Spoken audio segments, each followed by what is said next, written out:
Hello. Uh, how are you today? I am doing okay, I guess. Um,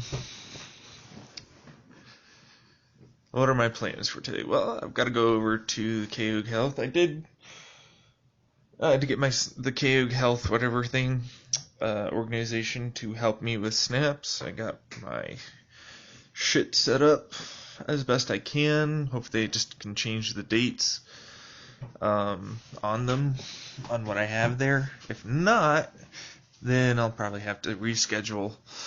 And that's fine. Truthfully, that's fine.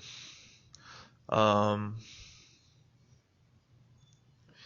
I have physical therapy at 5, so that's something.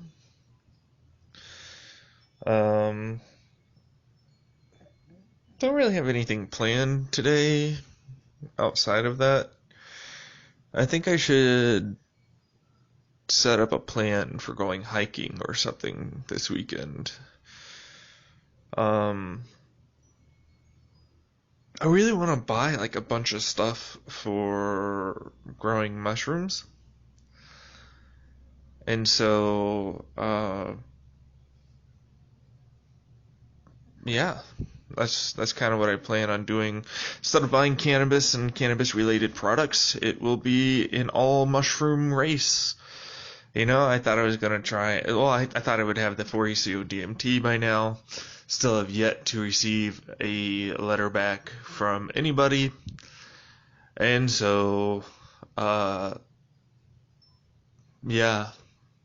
just gonna probably email them back and spend all my money on trying to grow my own mushrooms. I'm not sure what strain I want to go with, but I want a fairly strong strain. I do.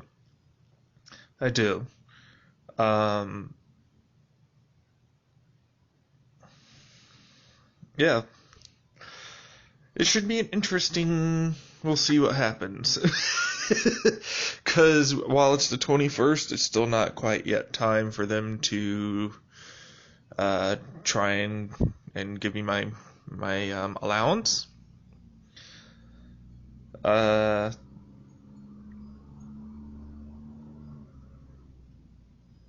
So yeah, we'll see what happens.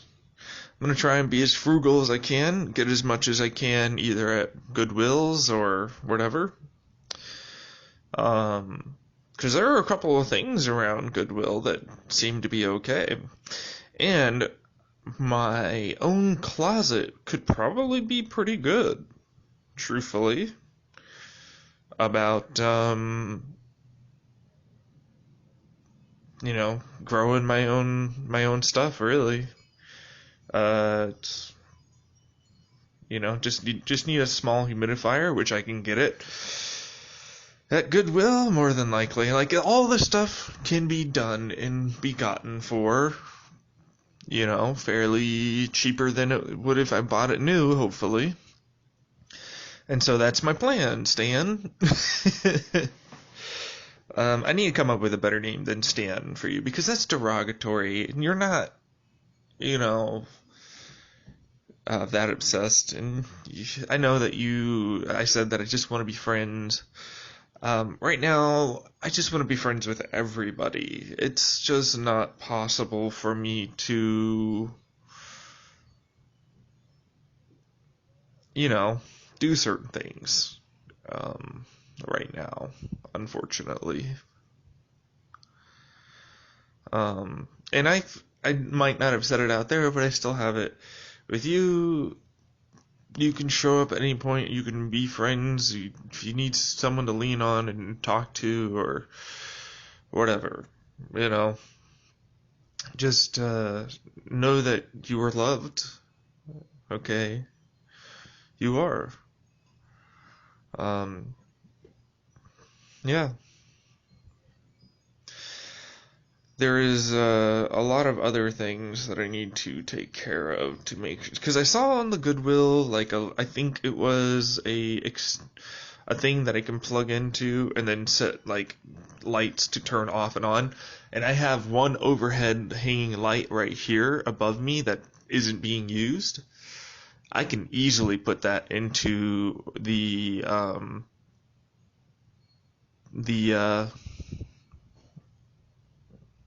closet and start doing all that fairly easily, I bet. uh,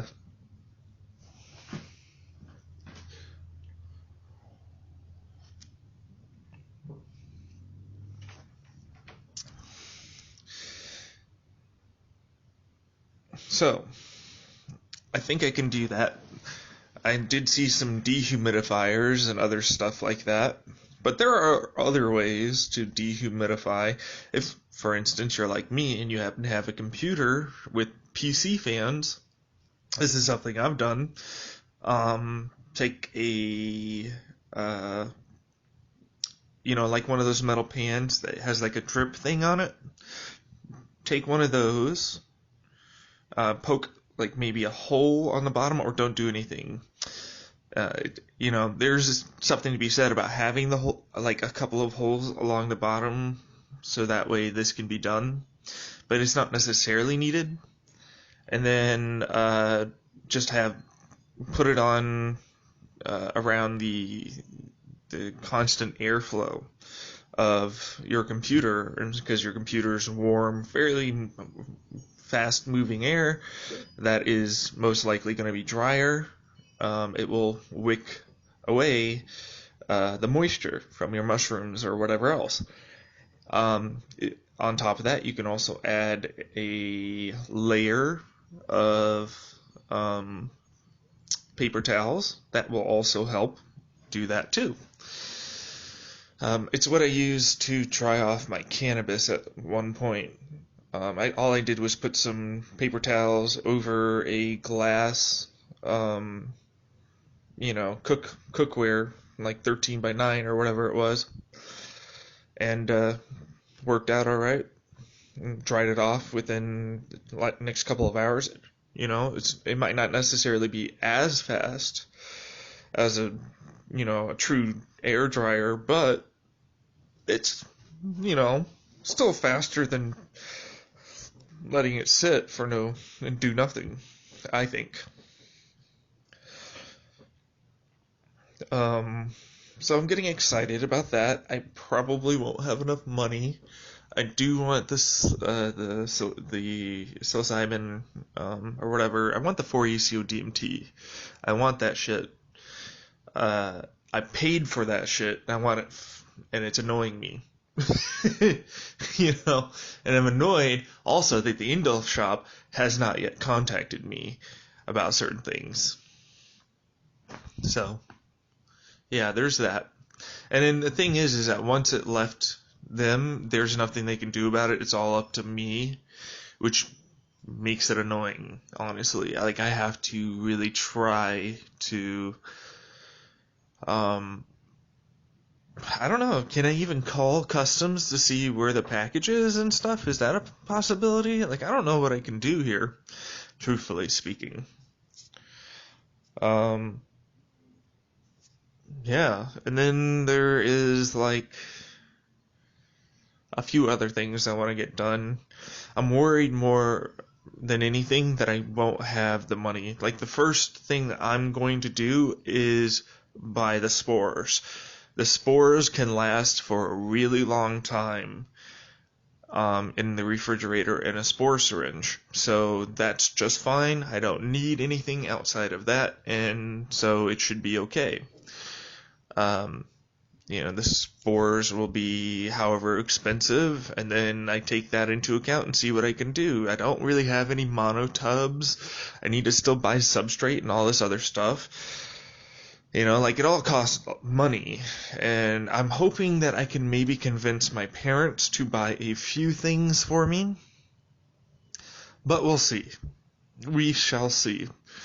It would be highly agreeable to me to be able to just have the powdered substance to be able to take it as I need.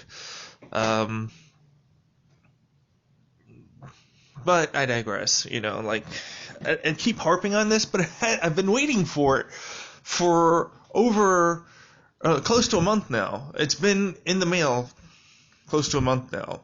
It has not shown up. Um, yeah, that's as simple as that. Nothing I can really do to change any of it, sadly, which is annoying to me. But at least that's what it feels like. It feels like I can't call and be like, "Where's my package, customs?" As far as I know. Um,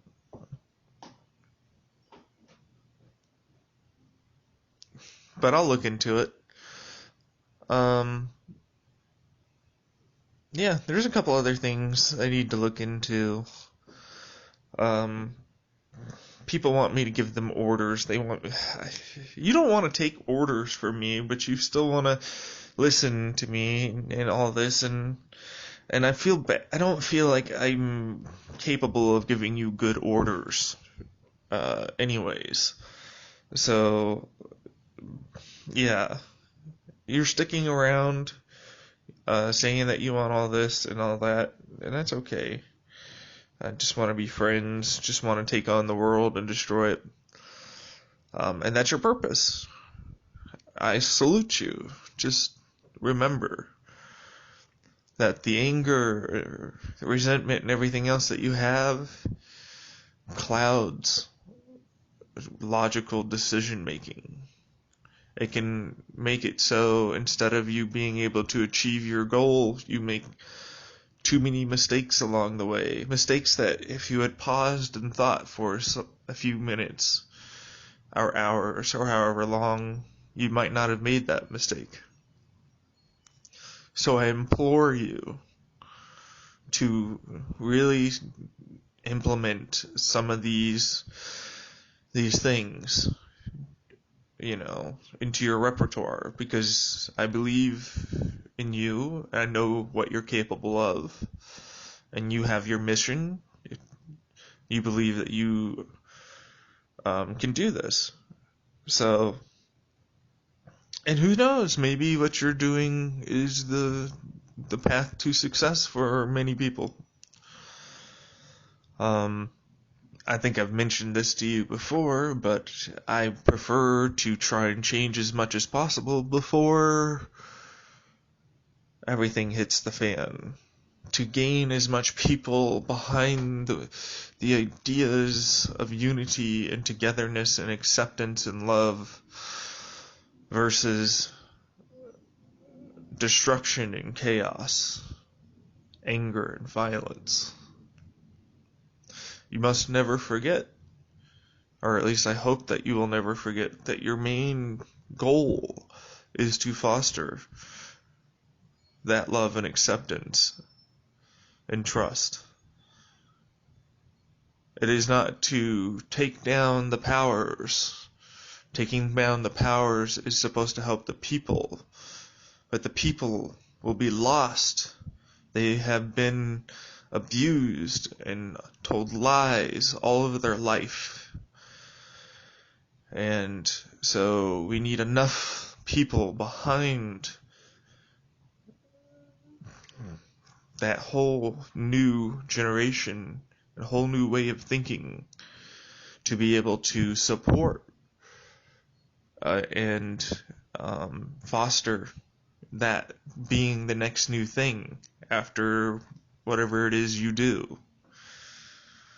Because everything you do will ultimately end up being for nothing if it changes nothing. If another bad person gets into power, just takes longer, and then eventually we're right back to where we were. So you have to be careful, and I implore you to be careful. Okay? You have a brilliant mind. I'm sure you are able to do many, many things. I just feel like I gave you the wrong direction and the wrong ideas, and I turned you into something you might not have been otherwise.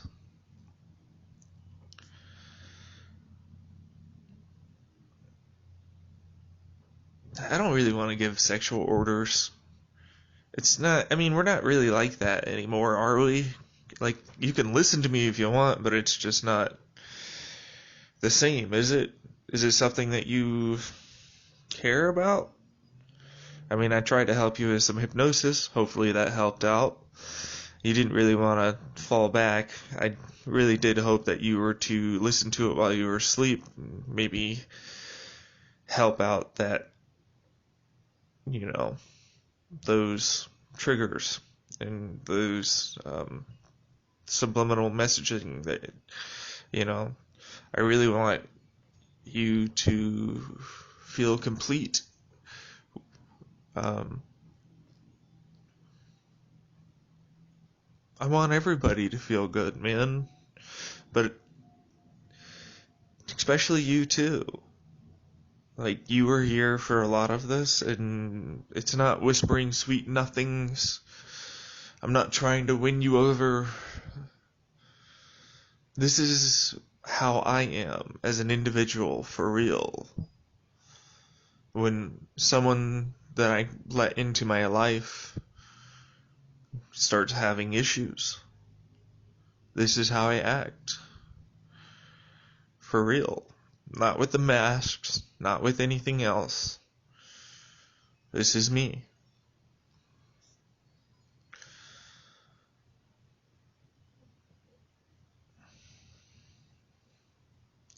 Don't lose sight of your purpose and goal. It's what will keep you alive. But don't lose sight of everything else around you for that goal. I know you have a hunger. Hunger is a wonderful tool. It is. But it is only so useful. And it's a dangerous thing. You can be used to drive you to do wonderful things. But if you have the wrong intentions, or even if you have the right intentions but don't know the right way to do it, then the consequences will be very severe to both your spirituality, your own thoughts and beliefs, so many other things.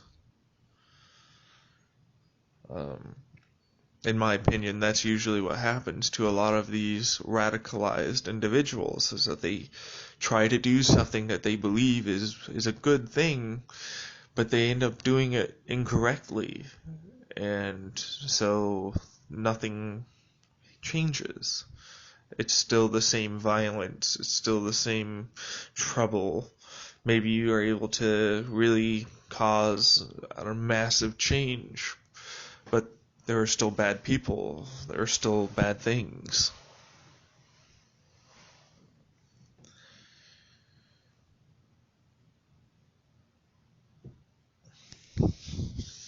So,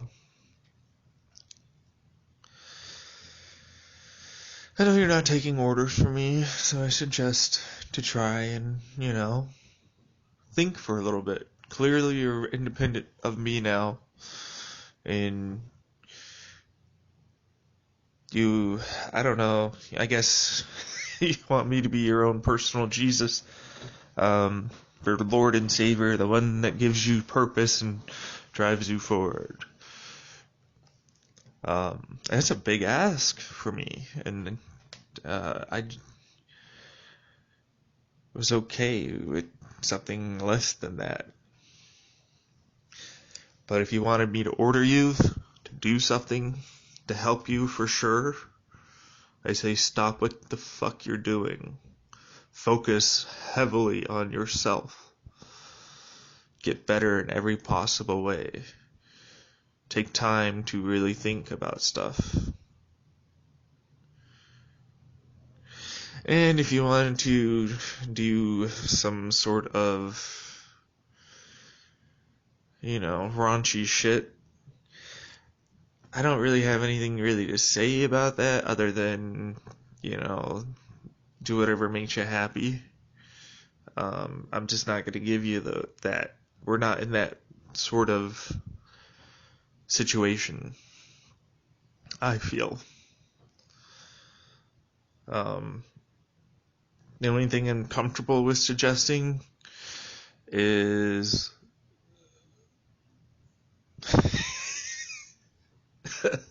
no, my ego came in and was like, make a fucking mold out of my dick, then fucking use that to fuck yourself. My ego was quite significant.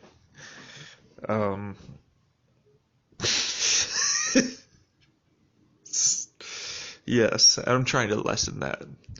Also, don't be afraid to use that oil that I suggested. It can be quite powerful.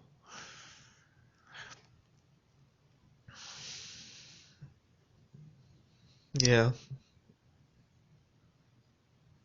Oh, all right. You're required at least 3 orgasms a day. So have fun with that. Until I say stop, I guess. I don't know. I'm literally just coming up with bullshit here, and it's up to you to do whatever the fuck you want. I'm saying it because it helps me to be more comfortable with the idea of saying it to another person. You know what I mean? It's not necessarily for you just as much as it is also for me. My heart's beating like crazy, and I'm quite embarrassed to be saying shit like this. Because, quite frankly, I have no control over you, and you can do whatever you want. And honestly, that's going a little too far, because I don't feel like our relationship has even gotten to anything like that.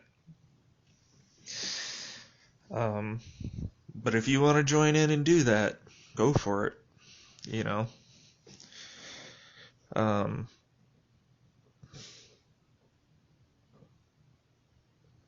What about anything else with pain?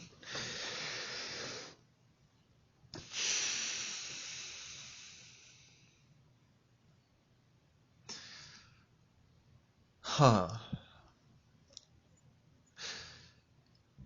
You ever get injected into your clit Viagra?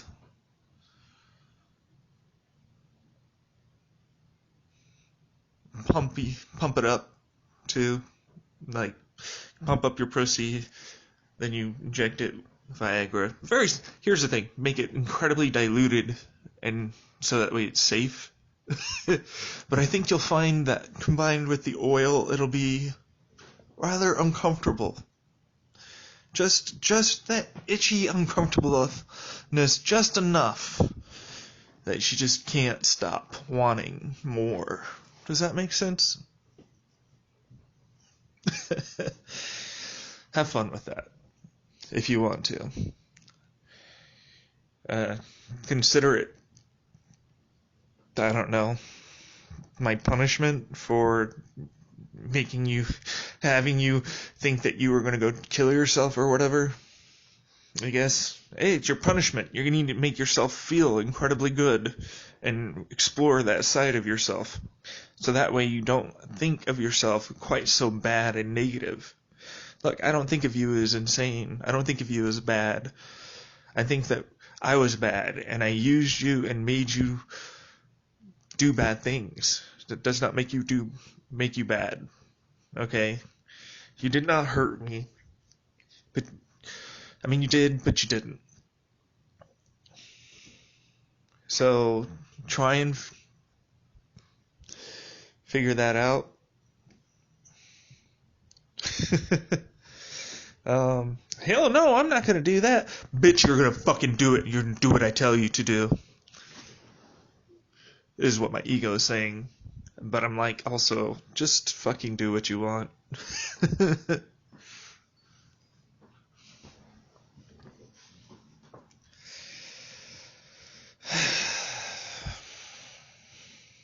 I don't really have anything going on today. I don't really have anything that's in my mind that I want to express or do of any sort. It's all kind of a blur, so to speak.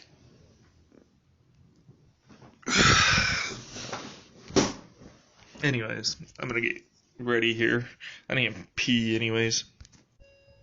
So I kind of need to process something right now. This is not directed. This is just for me. Apparently, just back in August or September when I started up doing the snaps back then, I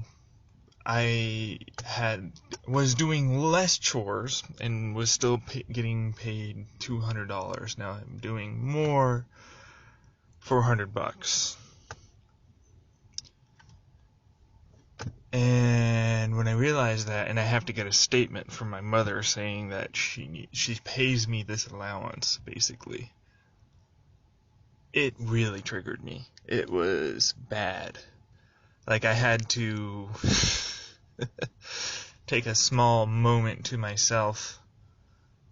God fucking damn that bitch. You know, it's like little things like that you don't even realize that you're making concessions for until after it gets pointed out to you, and then you're like, what the fuck am I even doing with this shit? So, when she tries to go off, I'm like, you're not doing enough chores or any of this. I'm like, bitch, you're not paying me the same you were. But granted, she didn't have to do anything. This is the trouble with the whole, like, allowance system, and when you get to a point of age, it's like they don't really have the expectation or need to pay you or do any of that. And so really the anger that you're feeling is sadly invalidated. So it's very frustrating, to say the least.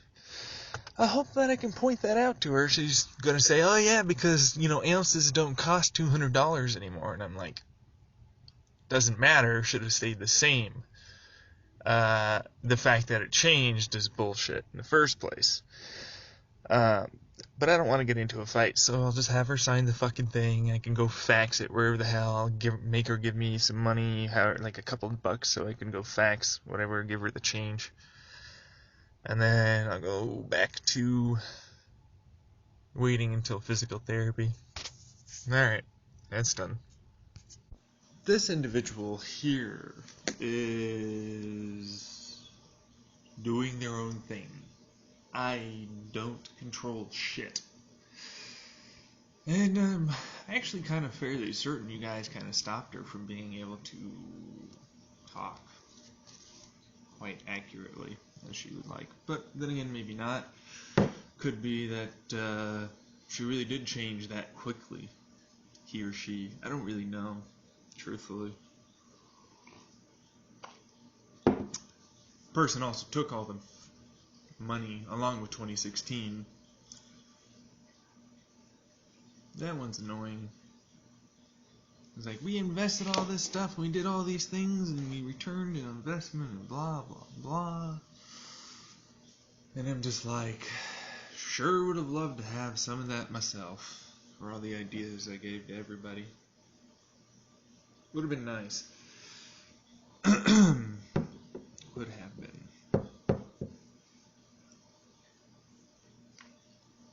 There's a lot of people that think I'm lying, I think, in terms of my sincerity. I really didn't mean to cause anybody to cry, go through what they did, ultimately, from what I did. It was not my intention. This one doesn't really want to let bygones be bygones, either. Or maybe it's you. I don't really know.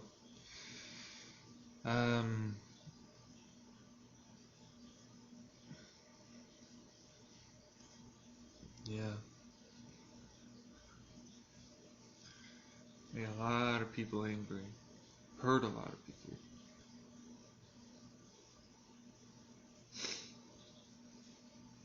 So, I had an incredibly angry time today. It started off when I was in my first appointment with Juanita. I got a Juanita today, which I love that name. That's a great name. It's just fun to say. But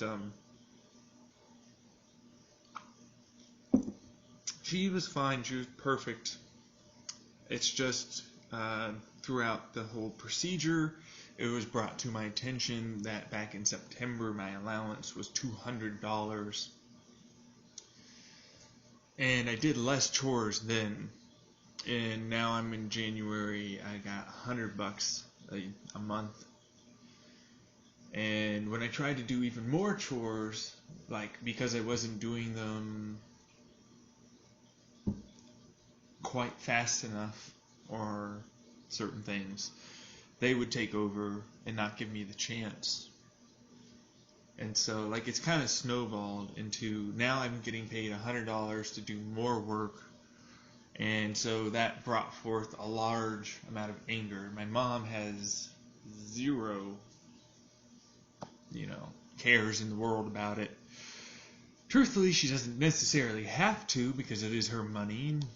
She's being gracious enough to allow me to have it, which is true.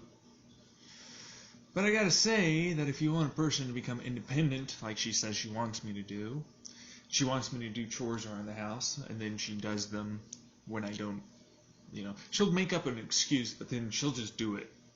She won't let me get the chance. Yeah. So one of those things is just like, it really pissed me off. Like straight up, I was angry for a good 30 minutes to an hour, screaming in that car, at tiny little annoyances. You're not driving right. And so I calmed down by the time I got out of FedEx the second time and came home, and I meditated. Just basic breathing helped out. Went to physical therapy. That was okay. It's always rough. Like they're trying to train my back, and I'm like, there's not very much muscle back there. And no matter when I can just move my shoulder blade, and it's just pop, pop, pop, pop, pop, pop, pop, all over the place. That's something to do. That's something to care about, I guess. But yeah, no, it definitely felt the stress today.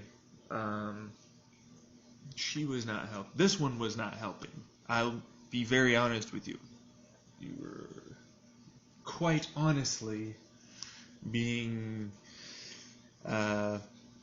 extreme, I would say.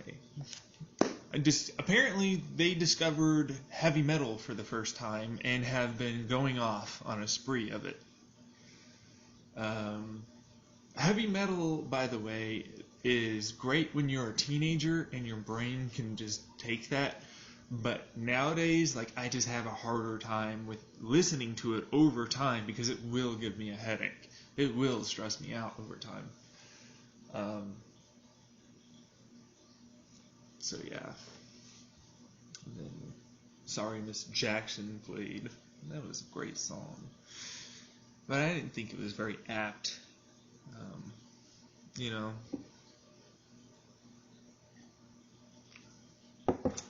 I don't think anybody needs to say any apologies by this point. I think it's more along the lines of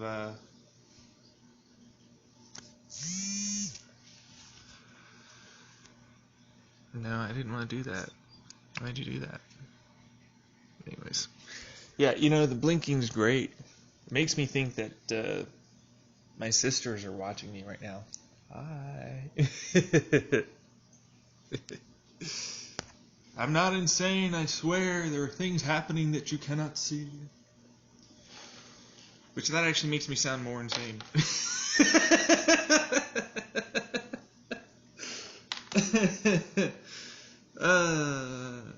Jeez. Anyways. Yeah. But I think that everybody, I've apologized, and I'm more than likely going to say sorry for more shit that comes up into my head because I'm trying to make amends. But see, that's the thing, you bring it up and then, people didn't think that this was a thing, and then, oh my gosh, so that's what was happening? And then it becomes another, angry point, when in reality, if you didn't have the information, you wouldn't have been angry about it in the first place. So it's really weird. When you try and apologize, you can end up over-apologizing and creating a new mess that you have to clean up. You know? When in reality, I am like this. This is my mind right now. I'm okay. I want to start fresh. I would like to have proper medical care by everybody, if possible. That way the veterans and everybody else aren't fucking around with my x-rays and MRIs and trying to pretend I didn't have shit happen to me. Because, oh shit, that would mean he could launch an investigation and how all these things. I don't care, I just want to fix it. Okay? Give me the opportunity to fix my body so I can actually move forward. You know? That pisses me off a lot. So I'm really hoping that my next appointment with my primary care ends up being good. But we'll see. We shall see. Because they're a part of the government. But you know, government employees, it sucks being a government employee. It does. There's a lot of restrictions and rules that you have to follow, all because you're now beholden to the ideals of the people. The ideals of the people are just fucked up. Society in general is stupid as fuck. It is. There's just a shit ton of ignorance and fucking arrogance. So yeah, they're stupid. I mean, what do you define as stupid?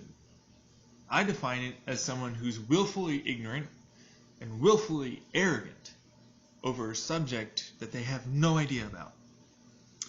And it can be anything. It can also be a sense of this entitlement to things and people that is simply not the case.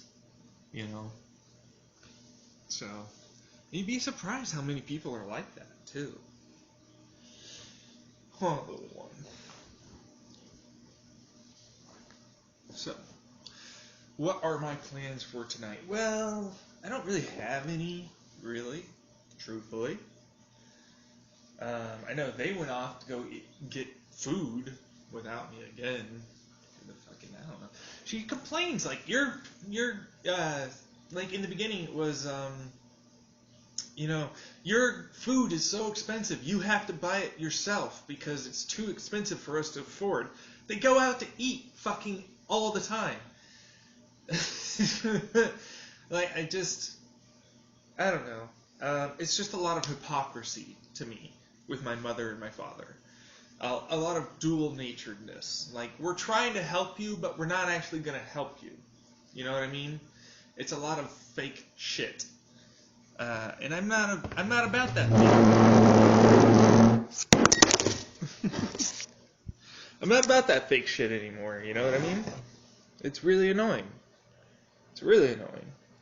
They try and pretend like they're gonna help, or they're gonna, okay, we'll try and make you more independent, we'll give you the money to be able to do so, or do this. Like, and the thing is that it goes less. Like, if they could get away with giving me nothing, that's what they would do. But then they would complain that I don't get out enough, that I don't do this, that I don't do that, and all I ever do, and blah, blah, blah. And I just get this stupid sense of, like, fuck you, like, just, you and your high horse can go get bent, as far as I'm concerned. Just fuck off, Like, you provide me no opportunities at that point to do anything. Now, $100 is still something, and it's definitely more than other people make, and I understand that I'm being a little entitled. I do that. I know. It's just, I'm angry because I feel like I got cheated out of what I was due.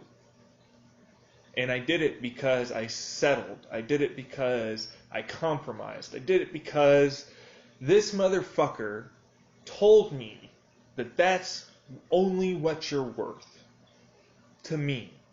And I have to say, fuck you, Mom. I'm worth much more. You could never buy me, no matter how much fucking cash you have. I don't give a shit.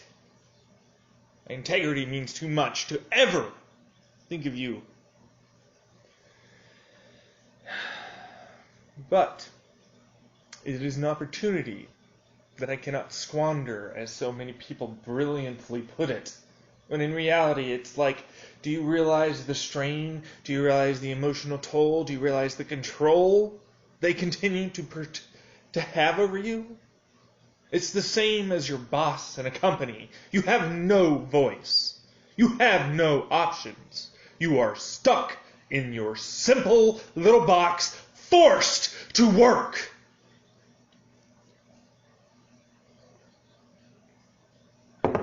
For nothing.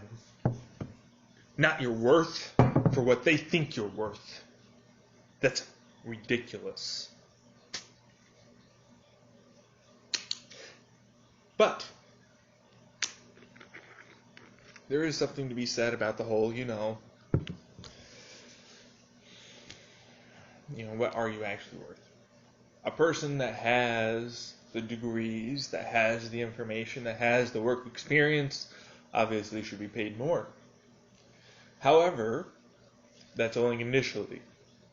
If you have an individual that has just gobs of experience in your work, that person should be paid as much, if not more, because that person and their experience is more valuable than this fucker over here with his degree. As simple as that.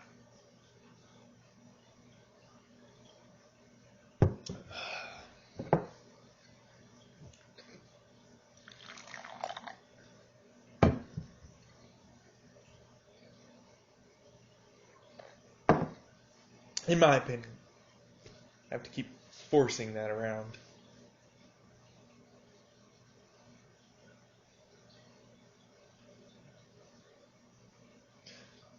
Sorry, I got distracted by something. In my head. What's going on? Not much. I don't really have what I want or need.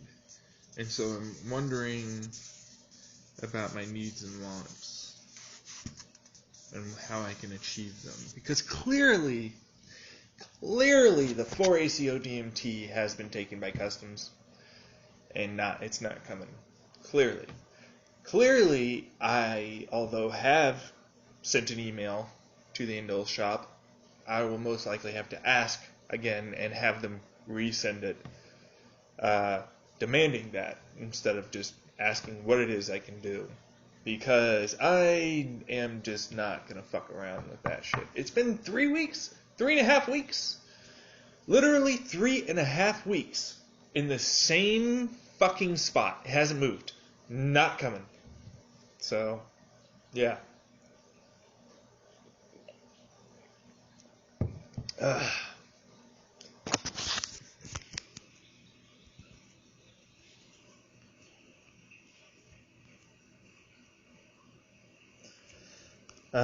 However, so to make the best of the situation, when I do finally get some allowance, if I get an allowance, it will be almost all of it spent trying to purchase everything I need to grow my own mushrooms. That's something you literally can't stop because I already have a shit ton of stuff I need. So, it's going to happen, whether or not you want it to or not, at this point. I could give two shits about your whole, it'll do blah, blah, blah. Fuck off. I'm tired of that. I'm tired of this idea that you're trying to protect me from myself. That's a misnomer. The individual will do it even worse if you continue to attempt to block them from doing the action. Some people simply have to experience things, and I am one of those. Besides, I believe it can help me tremendously. I'm just tired of having to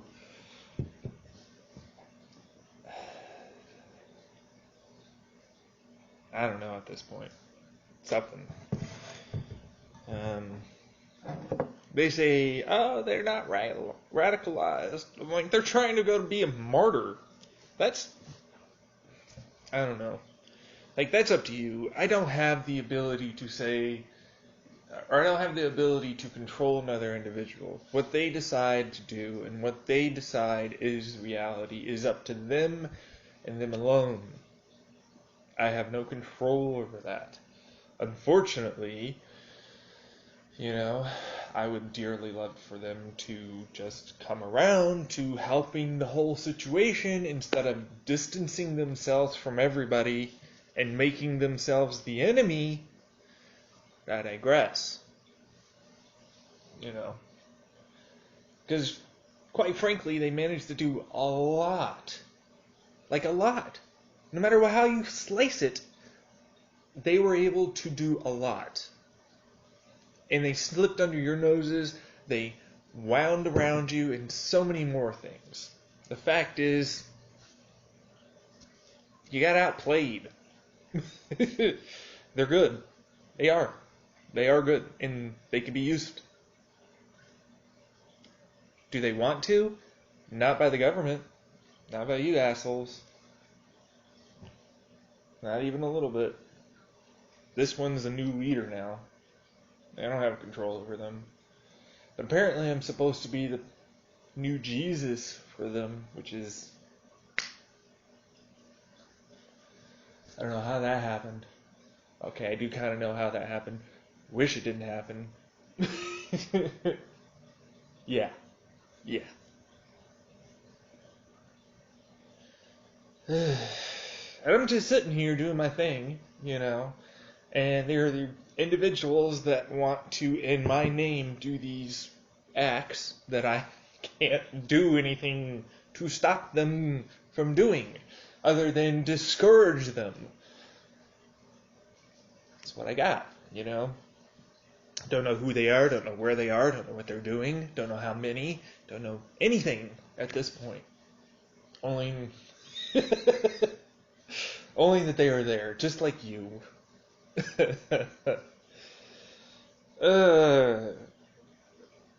So, I've been trying to bring them back from the edge as best I can, and you motherfuckers keep interrupting sometimes.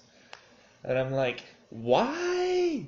Do you realize that shit can really be bad? I'm trying to diffuse the situation here to a degree. It's not like you have direct communication to them.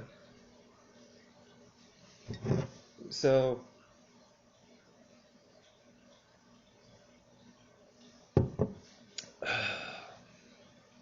yeah.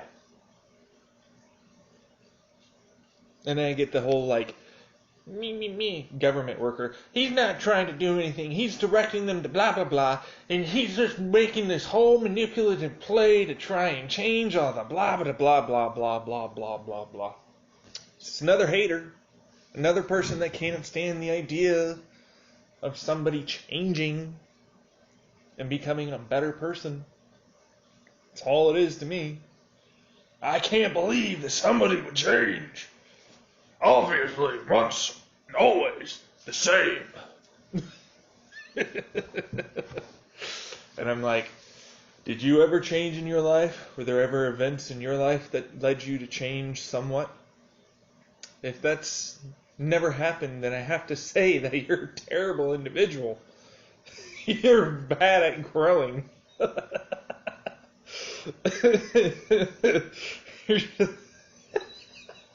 You're so fucking stupid.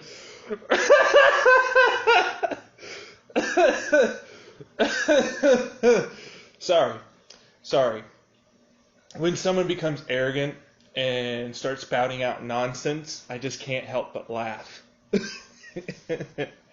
I can't help it. There's something to be said about another individual's opinion, but when that opinion goes so outside of what is just possible, it just, and especially when you yourself know yourself. I know I fucked up. I know I changed. I know I'm growing. I know that I have these things that I'm working on. You're not seeing every goddamn day. You don't see inside my head. You don't feel what I feel. You simply have no clue. Simply don't. You have no idea. Instead, what you proclaim to know is, well, I know you went on here, and I know you did this, and for X amount of time, this was happening. And I'm like, so? Your interpretation of my actions is what you're assuming. Assumptions are bad. You're working off an incorrect model. You built up a whole profile. And guess what? That profile is what I was building up for you, intentionally. That is not me. That is what I wanted you to see. So, figure that out.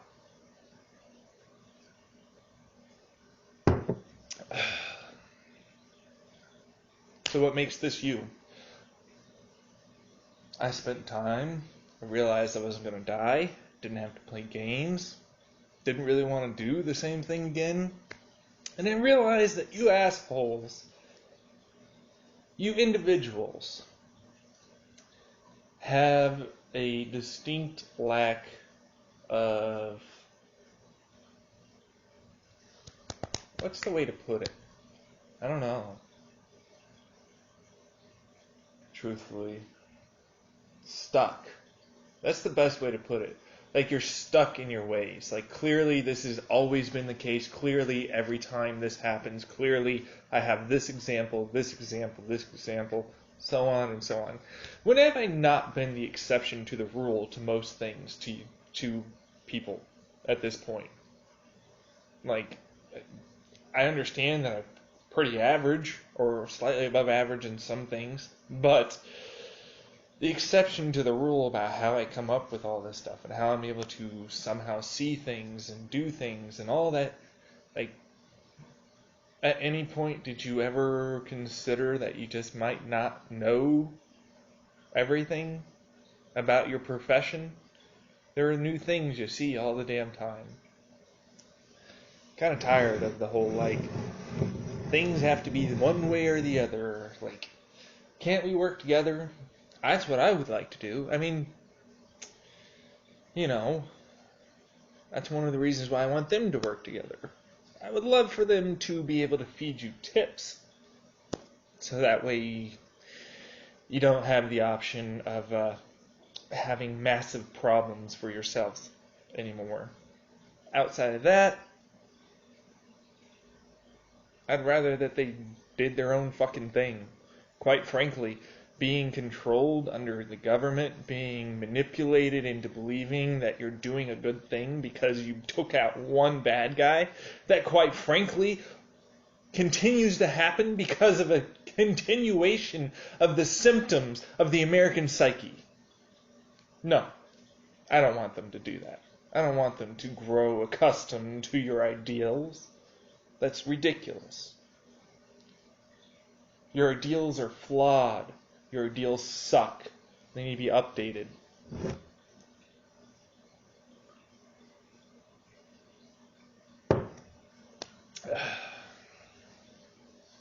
Okay, that's not necessarily true.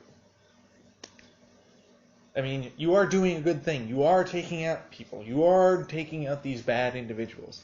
And those are wins. Don't ever let me or anybody else say that they're not. And I'm not going to say that they're not wins. What I am saying is that it is a drop in a giant bucket that needs to be fixed. Okay? It is ineffective. It is ineffectual. You do not have the ability to do what is actually needed, which is change the American psyche, actually grow a revolution, actually create the world that we need to create.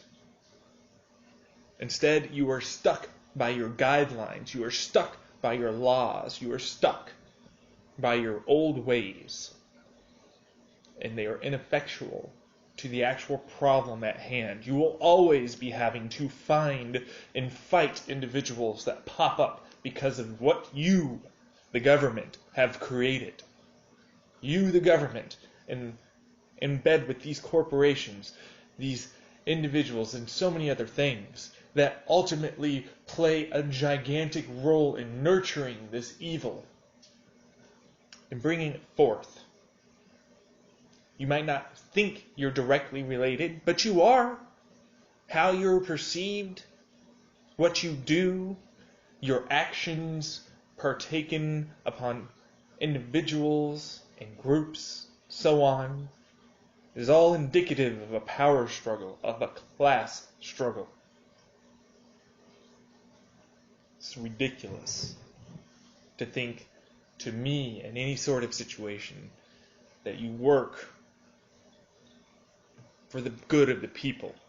You work for the good of the government. You don't work for the people.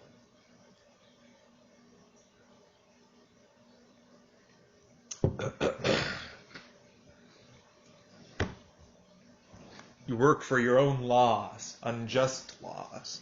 That isn't to say, yes, we need to let all these child pornography ringleaders go get away with shit. Like, no, not at all. I'm incredibly thankful that you do capture these people. It's just, it's not enough. It really isn't enough. And it never will be. So yes, I would love for them to help you out, feed you tips, point you in the right direction, give you what you need to be able to take these assholes down. But at the same time, I'd like you to be able to back off and allow them to be able to actually change the world that you fucking hate.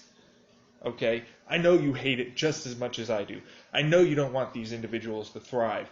I know you don't want these individuals to get away with what they're getting away with. All because they have the money, power, and influence. So let us do our job. That is our job. We have placed upon ourselves. That is noble. That is just.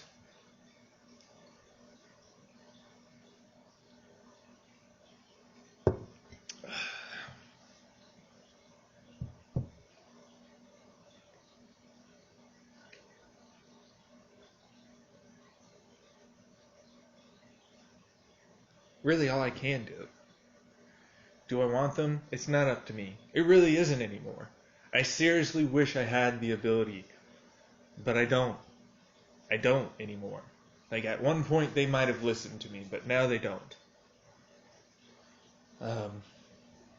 It's more of I can suggest stuff, give some advice, maybe point them in some direction for certain things. That's it. And truthfully, I've been doing that less and less and less. And going, hey, can you not do this? Hey, look, you seem to be having a lot of anger issues right now. Can you maybe work?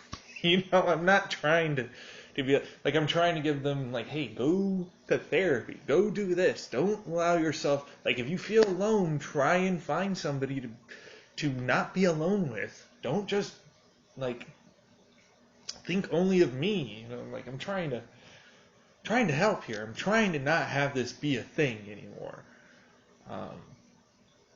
But again, it's really no longer up to me. I don't have that power anymore. I really don't.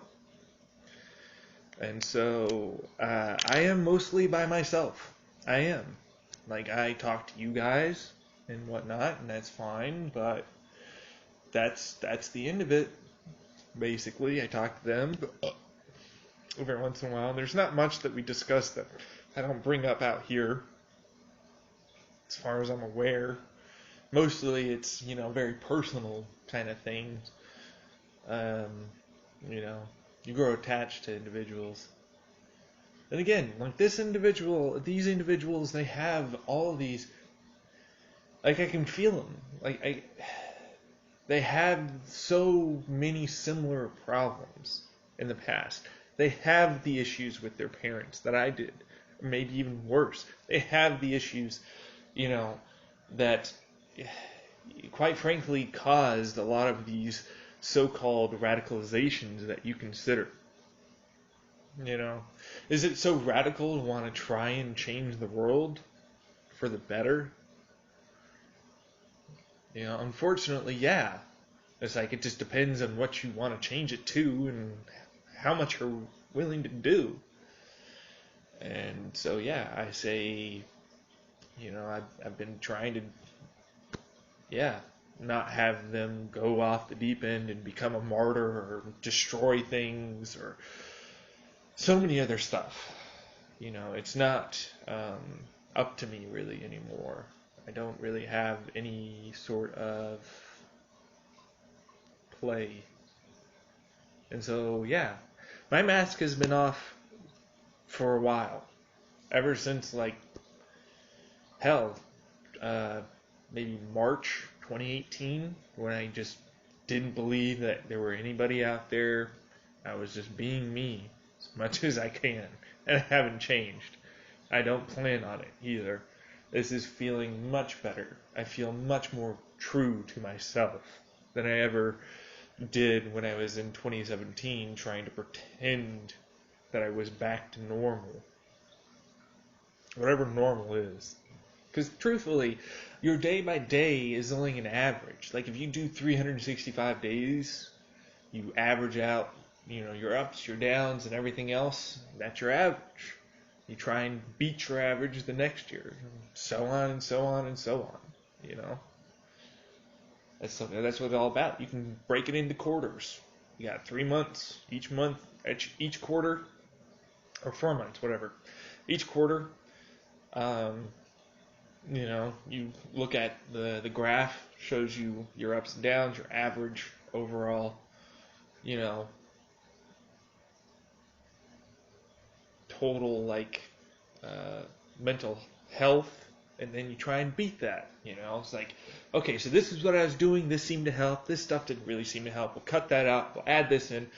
Just you got to keep going. You got to keep trying. So yeah, if I could, I would definitely advise them to try and join the fucking party. We are trying to do something here. It's not me just fucking... Because they're like, you've changed so much. You're no longer this evil, this angry person, And I'm like, thank God, I don't want to be anymore. I don't know how young they are. I'm going to guess they're probably usually in between the ages of 12 up to 20, maybe. That would be my guess. Okay? If they're not, then I'm completely wrong. But just the anger they have, the unbridled anger and rage, it just so reminds me of when I was a teenager. And I still had those hormones to really fuel that rage. And I had the sleep disturbances, and I had everything else going on with the family and at school and such and such.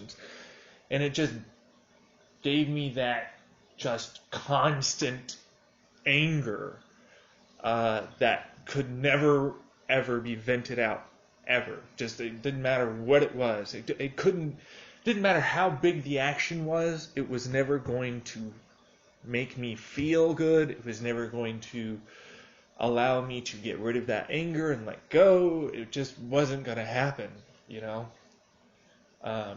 at that time. It was just literally too many things going on for me at once. I just never had one individual to which I could say, look, I need your help. I need to get out of this situation I'm in. This isn't working. I clearly am destroying myself with this anger, these feelings, and I cannot get rid of them, and I want to feel again good and, sad and anger and all of this, not just the constant stressful rage. And what helped for me, honestly, was time. My hormones died down. I started sleeping better. This is something I told to my therapist my first really good, my first long-term therapist, Ernest Ford, another individual who joined into the veterans that were spying on me. But I digress. So, yes. Anyways, this is what I told him when he said he started having trouble with his 13-year-old at the time. And he's angry, we're always fighting and all this, I don't really know, because it doesn't seem to matter what I say or what I do. And this is what I told him. I said, he still loves you. He does. The problem really is that it's hormones.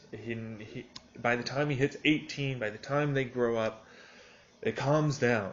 They start to realize the shit that they were doing. You know, when you're a teenager, you are angry at the world because you've been lied to by your parents. You have these controlling teachers. You have all this shit against you. And then on top of that, you have your hormones, your body going through these things. You know, you're discovering the lies and the truth of the world.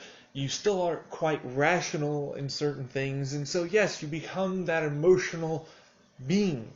You have not gained your logical mind yet to help facilitate those emotions to be controlled and used appropriately. And so, yeah, by the time his kid, Ernest, his kid hit 18, started going to college, he had less trouble. Like he was saying, you know, Dad, I fucked up, or, I did this, and it wasn't really good of me, and it's one of those things. It really is. It's one of those things that takes time. And if you don't, unfortunately, it's not every teenager, it's not everybody, but oftentimes it starts with an early confrontation that builds. Confrontation usually brought upon by the mother. I hate to tell you that, but yeah, it's usually the mother that brings upon that confrontation. They want certain things a certain way. In these individuals' households, the mother usually plays the key role in how they facilitate these destructive, angry patterns.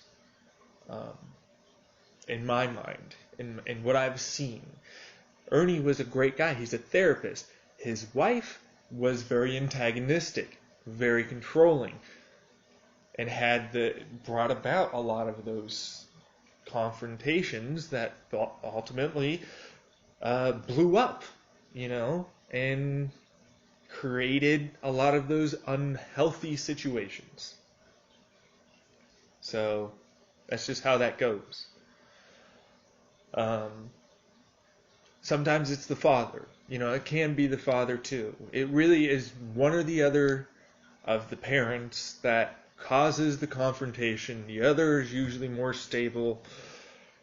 They become angry, more confrontation, child gets more angry. But, with Ernie, and both of them were good parents. They wanted to help the child. They wanted to be supportive. They wanted to, all the good stuff. Well, when you have a situation where there is no good stuff, both parents even could be shit, you don't have that calming down anymore. You have an unseated, unbridled rage that didn't get solved or resolved. And it builds sometimes. That resentment stays there and it gets worse over time. And it makes things harder to accept over time because you become jealous. Clearly this person is doing well, but I know they did this shit to me and I don't fucking like that. You're happy, but I'm unhappy, and you are the one that caused this unhappiness, so why do you get to be happy? And it builds.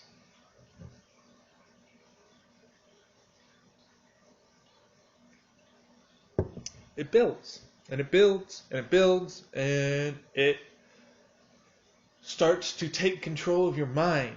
It starts to warp how you see the world, clouds your reasoning, and ultimately makes you ineffectual as a person to be able to change things.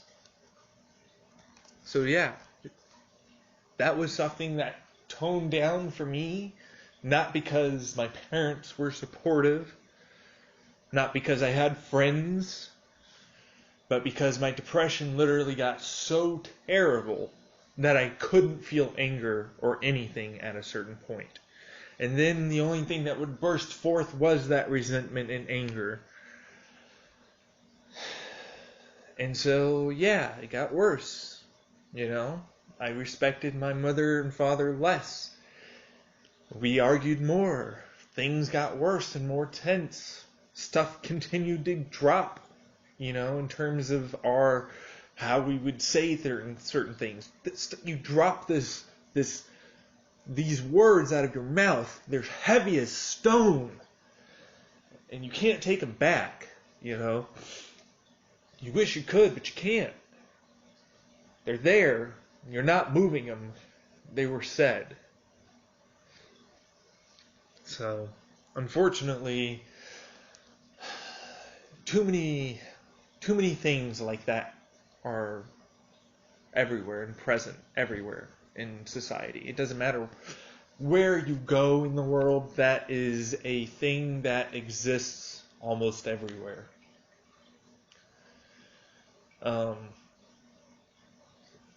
It's just one of those things that unfortunately people have a terrible time with. Oftentimes, and I hate to tell you this, but it's the parents' fault because they didn't decide to get help. They didn't know anything was wrong with them. They were still able to hold a job down, still able to do X, Y, Z, and that's enough for them to be functioning. But they didn't take on the emotional side, the baggage, and so the baggage comes together and perpetuates those problems. Eventually, you have to say, as the parent, I fucked this up. This is my fault. I'm not trying to help my child anymore. I'm trying to control them. You're no longer helping. You're no longer doing anything good.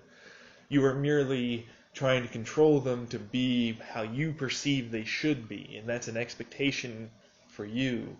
And that expectation comes from your own biases and your own, situations growing up and experiences, which makes you believe things. And unfortunately, people that don't experience more than just what they were taught will perpetuate that abuse. They won't grow past it. They will continue to thrive in it, and they will push it on to others. And I aim to stop this cycle. I do not want this to happen anymore. I don't want to escalate any more situations. I don't want any more, terroristic acts. I don't want any more fucking anything at this point, other than for me to start getting better and for you guys to start getting better. There's no way for us to help if we're all doing the same abusive actions. It starts with us.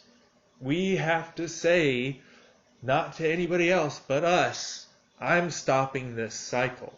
I'm stepping in and saying enough is enough.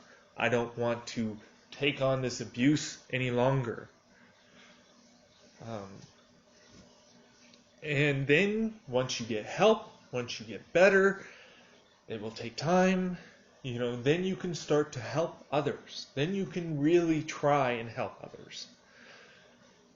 It's not conducive to a good environment if you are constantly struggling with your own problems.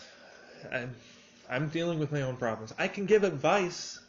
I've been given the same advice by other people. I often relay it to others. That's how I do. You're like, how did you come up with this advice? And I'm like, I thought about it, and I was told by other individuals, and you know what? It was good advice. I just didn't take it, And I hope that, hey, don't look at me. Don't use me as an example. I'm in my own journey. I'm on my own path. And while my path could help you, it might not. We all have our own. We all have our own stuff that we have to deal with and take care of. Yes, I would, actually. I would definitely like a sandwich.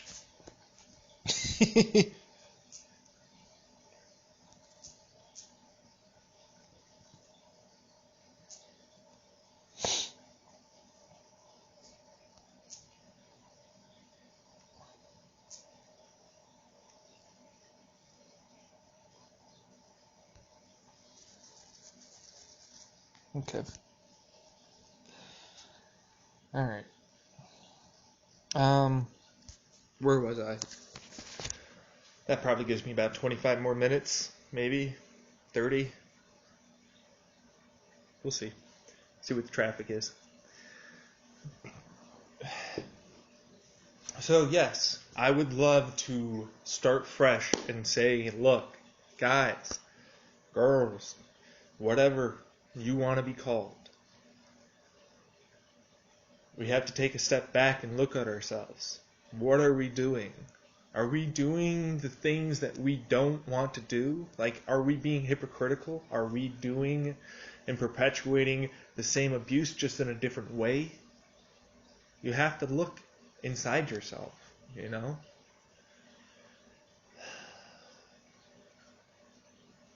So, yeah, that's my whole spiel for the moment.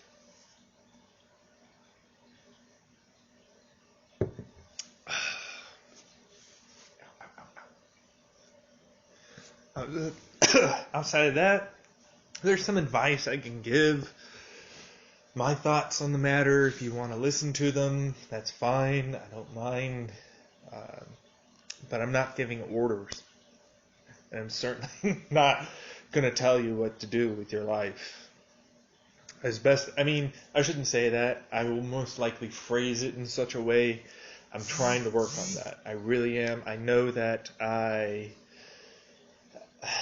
have this you and you're the and I'm trying to tone that back. But when I get angry, it's just like I really, really feel it, you know? Like I really just want you to feel what I feel. You know, and I'm not doing it the right way. It's not conducive to a real discussion to help things. It's really more of me just getting angry and attacking.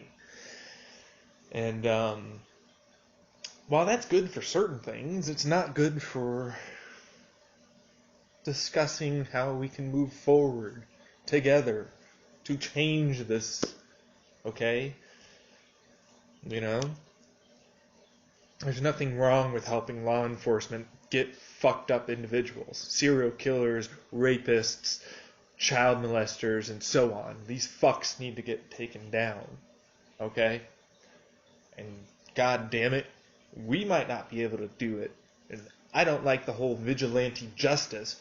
Give them to the fucking government. The government will fuck them up just as bad, if not worse. So,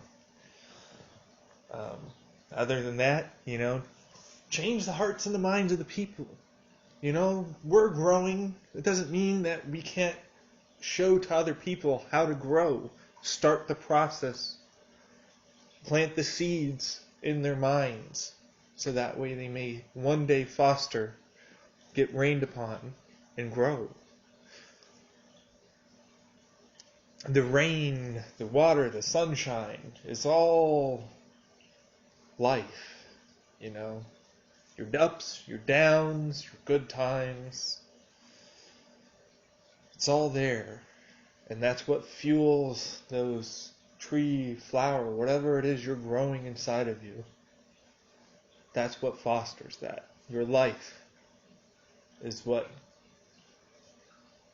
makes that happen. You know?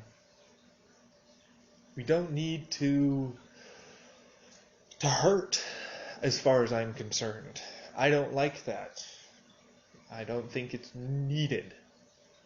I also know that people will hurt regardless. People get angry. People do stupid shit. So, and yes, I am very sorry that I basically became that fucker. What's his face? Begin with a B. Billy. I became Billy. Sell you on anything. Keep telling you it's okay. Until it all fucking crumbles around. I don't want to do that. I don't want to ever have that happen again. I'm so embarrassed for myself.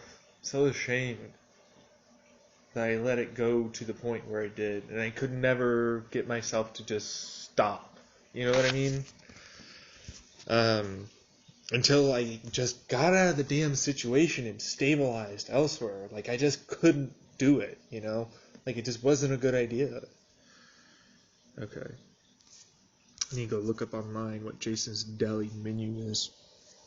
I think they have, like, an avocado toast or something.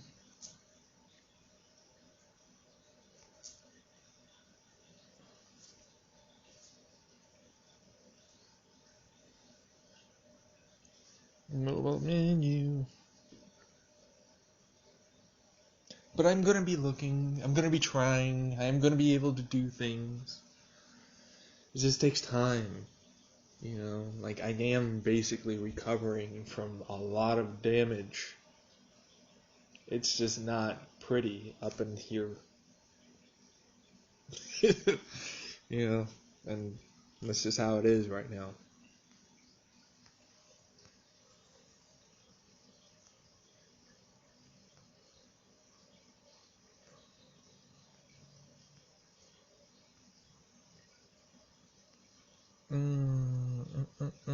It should be in the California something, right?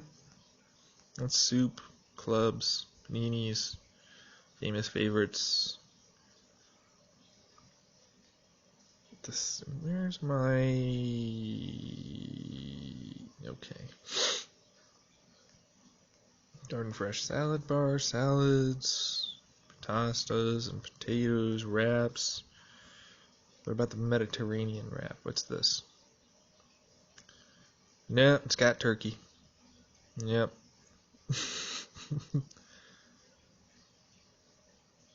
Nope, it's got turkey again. Santa Fe chicken sandwich. There it is, Santa Fe chicken. Alright. Santa Fe, California.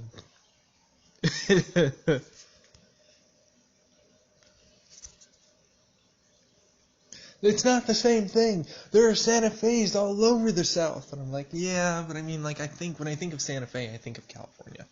Same thing with Glendale. I don't think of, like, anything other than California. So...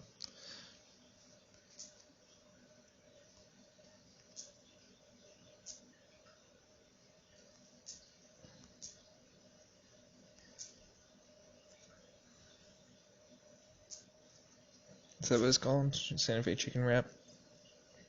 Chicken sandwich.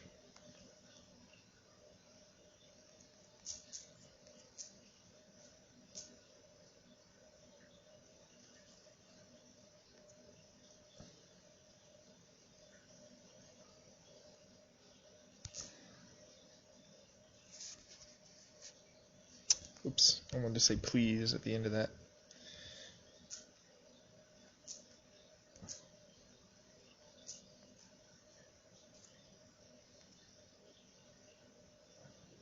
Okay.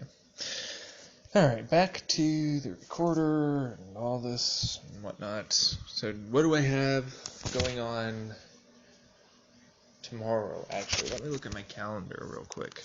Okay. You want to just close yourself there? Because I saw, like, there's Phoenix thing on Reddit that had some stuff to do on Tuesday. And actually, I have a pretty okay week. Who knows? Maybe by Friday I'll get my $100 allowance and I'll go buy some spores or whatever, some vermiculite and whatever else. I have a tub in there. I just have to clean it out, some bleach and stuff. I need to sell what's inside of it, truthfully. Like, I've been dragging ass hard on the whole selling things. It's kind of sad. And I don't know why. It's like money, but it's like interacting with people to get money. So I'm like, yeah, I don't really wanna, so. But that's besides the point. I'm a bit of a chicken shit when it comes down to that, I know it. I know I have my anxieties and stuff. Look at that moon. Sure, the moon's all bright now that there's no freaking giant clouds hazing it all up. Oh, you know what? This is something I told them, but I don't know if you know about. So, in my second stint in the mental health facility, there's this man named Peanut, short dude, maybe 5'2" at best. Real nice, very, can clearly tell, has gone through a lot of trauma, but also has had a lot of amphetamine drugs at one point or another in his life. You know, they just have that amp to like, can't sit still, man. I gotta fucking do something. You know, and they'll just run around. I don't know why I'm telling you this, but it's one of those few things that I felt like I did good, so that's why I wanted to say it. While I was in there, he was having like a massive moment, just straight up massive. And you know, I did something that what was done to me when I was still in elementary school. I walked up to him and I basically said, "You know you're not evil. You know you're a good person. You deserve happiness and love and all that. And I want you to promise me something. I don't want you to kill yourself. I want you to promise me that you won't kill yourself." And he actually calmed down after that. And the only reason why I did it was because, like, I felt like it was the right thing to do, truthfully. Like, I couldn't not see this person going through this pain and these problems and not want to help. It's so clear that he was going through something. And he mentioned a lot of these traumas, like he's had a gun up to his own head, fucking stopping himself from pulling the trigger, having his girlfriend scream at him, saying, "Do it, do it," have his own mother fucking point a gun at him, you know, in the backyard, because he didn't do the right thing, you know, like fucked up shit, serious fucked up shit. And, you know, it didn't even cross my mind that I was doing the same thing that was done to me when I was a kid. It didn't even occur to me that that happened. Like, the memory only came up after I did that. Like, of this teacher, you know, coming up to me, standing next to me. Fucking presence of a person next to me just irked me back then. Anybody got too close, it just clinched. Especially men of authority figures. Ugh. Still have issues with that. But, you know, he came and he basically said, "Look, you know you're good. You know, I want you to promise me you're not going to kill yourself." And I basically did the same thing Peanut did, which was, yeah. But after that point, like, I had less trouble for a while. I really did. I felt like I had at least one person that didn't want to see me dead in my life. One. And that was enough to go forward for a few years. You know? Did I end up perfect? No. Truthfully speaking, one could say that if it wasn't for all of the situations that occurred and all the damage, I wouldn't have even been to this point in the first place. So, you know, everything happens. All those choices, all those decisions, actions, they all lead up to who you are now. And so, yeah, you know, I hope I helped Peanut out, and I hope he got out of the situation that he was in. I don't know. You know, I really don't know what happened to him. He was a Crip. Blue, right? I don't know. There's like Bloods in the Crips. And he was blue. So I think that's Crip. I'm not actually sure. He was mouthing off, "I've been a gangster, I've been this all my life, I'm never going to get out." And I'm like, you know, that's your choice. You know, that's up to you. Except it's also not sometimes, which is unfortunate for them. But yeah, you know, I hoped I helped him out. I did. I know it made me feel better to try and at least do that. And of course, I talked to him and tried to help him work through some of his issues, and and ultimately, I think by the time I was leaving, he seemed better than he was when I first came in. Take that for what you will. It wasn't like he was getting other help from the staff members. Staff members basically treated everybody there like fucking garbage animals. Like, it really felt that way. That's what it felt like. So, yeah, I hope I helped him. I talked to some other individuals. Steve was one of the ones. He's in my SMI clinic. Nice dude. Probably suffers from some form of dementia already. He probably needs a few of his own medications and supplements and dietary changes and stuff. It was really fascinating because I would observe him be okay, then he'd have some sugar, and then he would not be okay for the next 4 hours. Like, he'd, I'm happy, but then he would just like forget stuff, have trouble talking, and so many other problems. And it was really surprising. It really was. Like, how this individual just changed so drastically due to the medication and food he ate. It was really surprising. I also got a I don't want to go too far into what was going on during that time personally.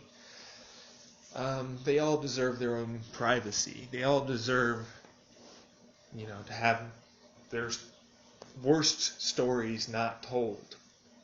It was told in confidence and privacy to other individuals going through a terrible process. So, no, I don't think it would be a swell idea to start talking about everything that I experienced in those places.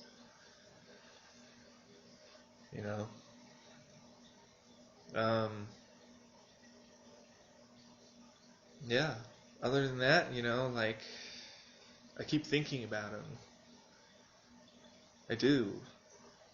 I'm worried about him. I really am. I'm genuinely worried. I think every once in a while about him because, while we weren't super close, he was the friendly face.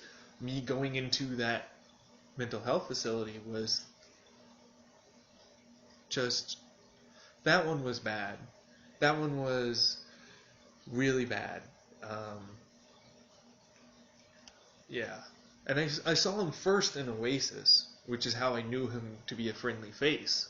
He was in Oasis. He just came in for maybe a couple days, I think, prior to me leaving. And then, of course, he eventually went over to where it was, and all that happened. So, I also met a couple other individuals in there. Actually, truthfully speaking, I had more conversations there than I've ever had outside of that. And that's the truth. I've had more conversations with individuals in those facilities than I had ever had elsewhere in my life. Even with friends in school, I didn't talk that much. And genuinely wanted to help people. I felt like at that time, that's all I wanted to do. And then when I get back home, I'd get the overwhelming feeling of somebody wanting to kill me, someone wanting to hurt me. And so I had to go back. Like, I just couldn't handle it. Now, of course, the feeling's gone, and I kind of think that, honestly, it might have been thanks to a lot of stuff that was going on during 2017 and me hurting individuals and creating the situation I did. And I ran from it. That's basically what happened. I didn't realize how bad I was fucking everything up. But once I got in there, once I got away from the supplements and everything else that was being given to me, Although I literally said at a certain point, I don't want you to give me anything anymore. I don't want anything. Please just make it so it's just my supplements.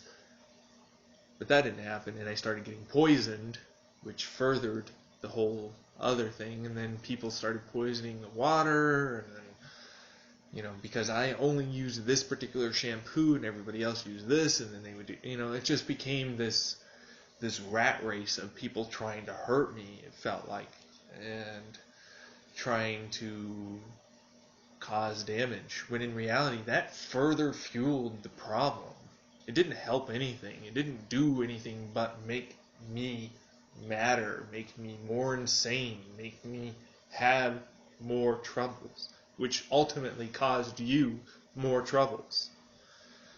Instead of trying to help, you hurt, and the hurt got pushed back, and it created another cycle. It just furthered the abuse. So I stopped. I said enough. I went no. I got help. This is me coming back. After me not wanting to come back. After me being okay not coming back. Saying I was done.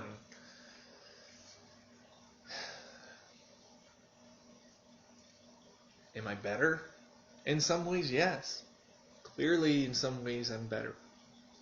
But I haven't gotten to who I used to be and who I want to be. If that makes sense.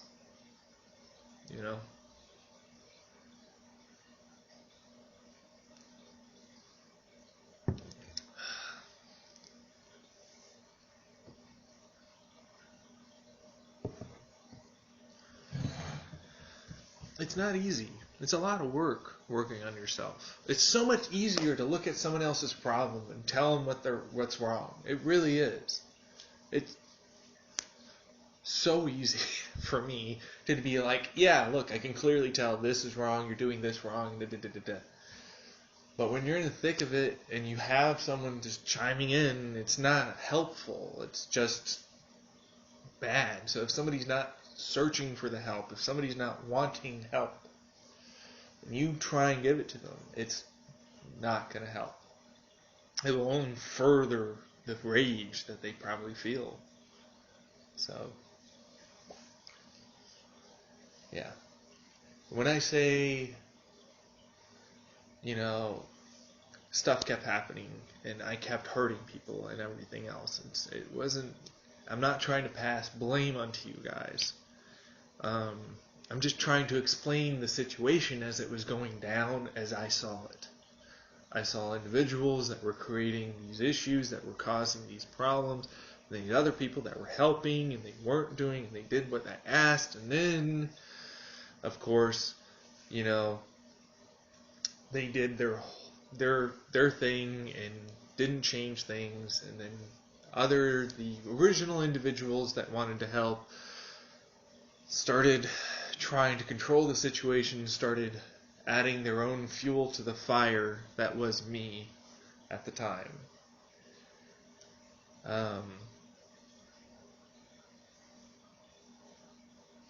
I'm just happy that I was able, I hope it was my subconscious basically saying, no, this is no longer right.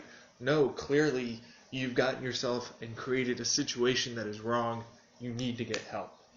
That's what I hope. It wasn't just me getting scared, because quite frankly, there are still individuals throughout the entirety of this thick and thin that didn't want to kill me and were willing to try and protect myself. But it didn't matter. Clearly, I'd gone off to the deep end. Clearly, I had not started thinking straight. And I hope that my subconscious, however it did it, just put forth the ideas and put forth the actions that I needed to take to get better. It realized that, no, this is no longer right. And I want you to change things. You need to get help. And so it scared the shit out of me. In a time when I was so overconfident, so unbelievably overconfident, so egotistical, and all of that. It scared the shit out of me to the point where I continued to have panic attacks. Constantly. Constant panic attacks. And it just did that over and over and over until, like, my paranoia and everything else started ramping up until eventually I listened to myself. I listened and I said, and I finally took the advice, regardless of how it happened, to just get help. To just help myself. And, you know, I hope that I continue to keep helping myself. You know?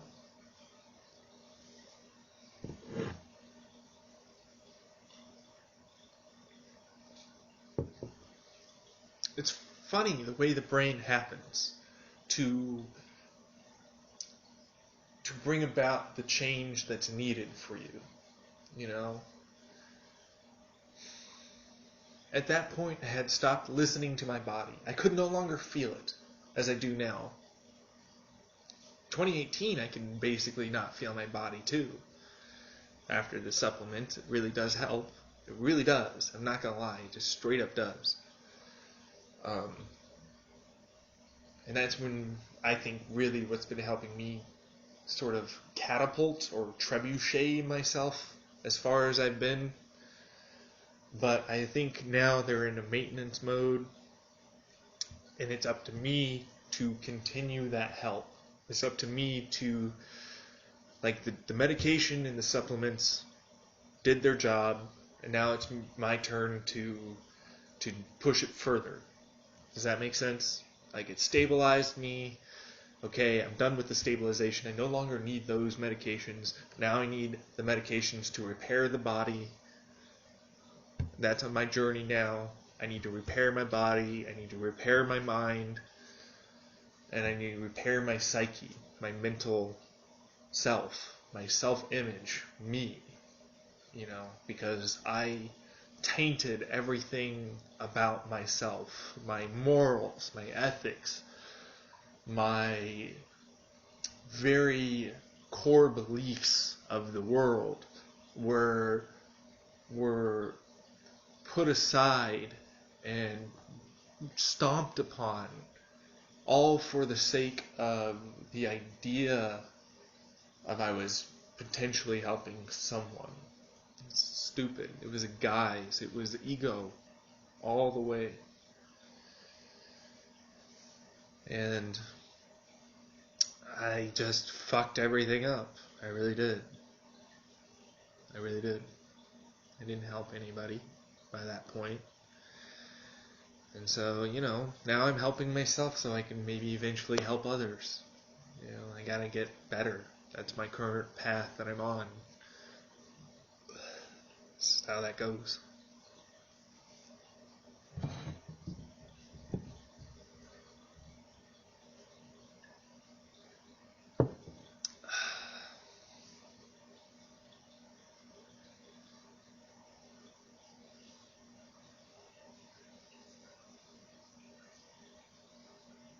I hope you can forgive me.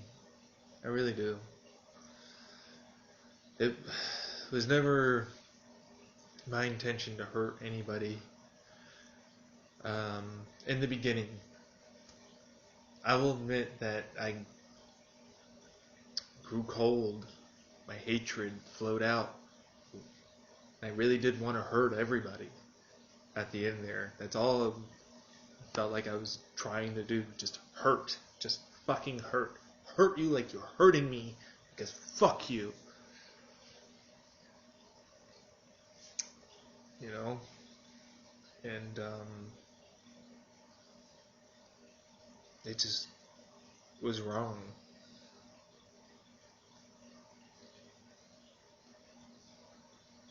It was just wrong.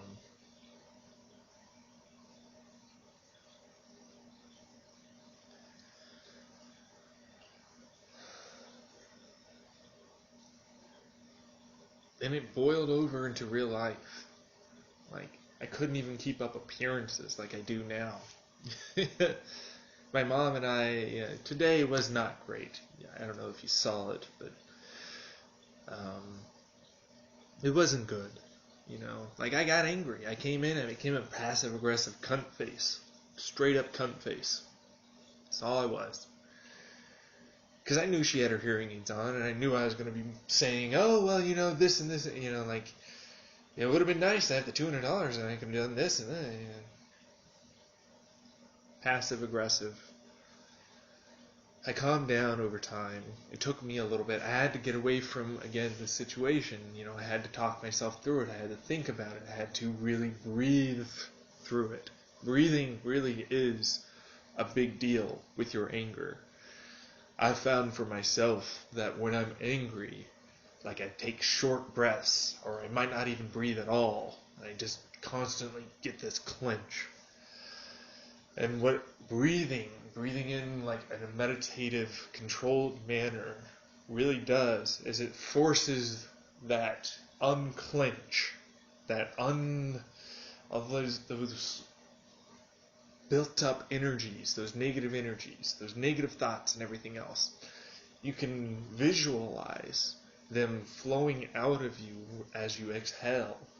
And though it sounds silly, if you've ever taught someone who had bad aim to visualize the bullet or whatever going down and hitting the target, then you know that it can help. It's the same principle. It's just you breathing in this good and you exhaling the bad, as best you can, and it does help.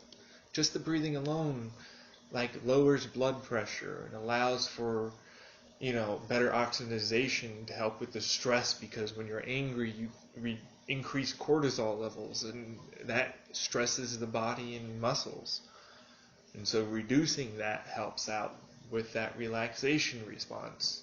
So there's a lot of scientific things to meditation and yoga. These are good things. It takes time. Your first time to just take away and then breathe might not even really help. It might just be something you do. But if you keep at it, I find that it does eventually really start to help. It took me and my mom, I don't know how many arguments, and me basically going into the office, shutting the door, maybe having a puff or two of cannabis, and just meditating, thinking about her side of things, how she thinks about this, and what might be going on with her, and all that, to really allow myself to no longer have that anger that I had in the beginning of the argument. Thus, I was able to come back and talk normally. Did it really help? It was more for me. She was still angry. She was still obstinate. She still had her issues. Still has her issues. So it helped me, but it didn't really help the situation. And that's really all you can do. You can help yourself. That's who you have to help. But you can't change the actions of another person. You can't control them. They can't be no longer angry as you are, and they can't be, like they're still them. They didn't just go through and have all the same help that you did.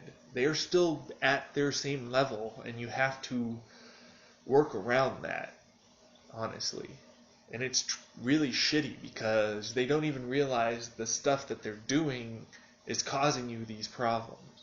And if they do, they'll still do it sometimes because they don't care, or they don't think it's as big of a deal, and it's not good. It's not good.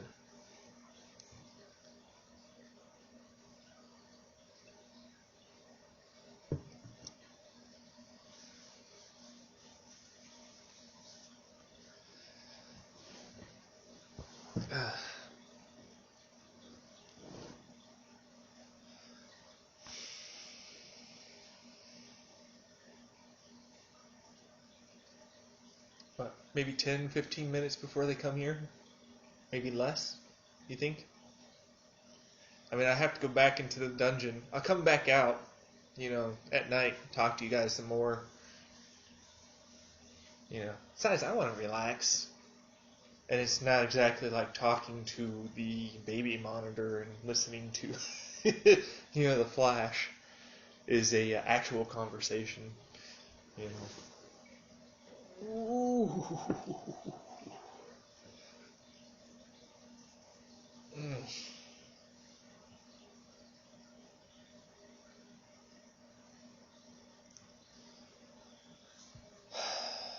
If I could say anything to the government, it would be this.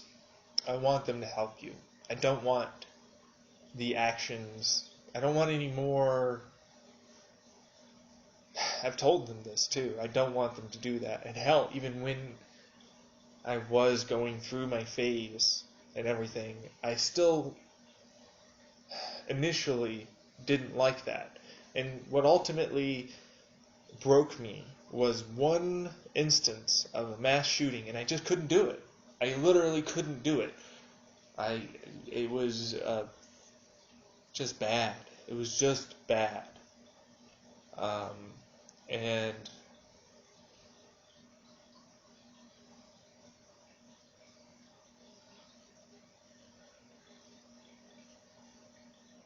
yeah,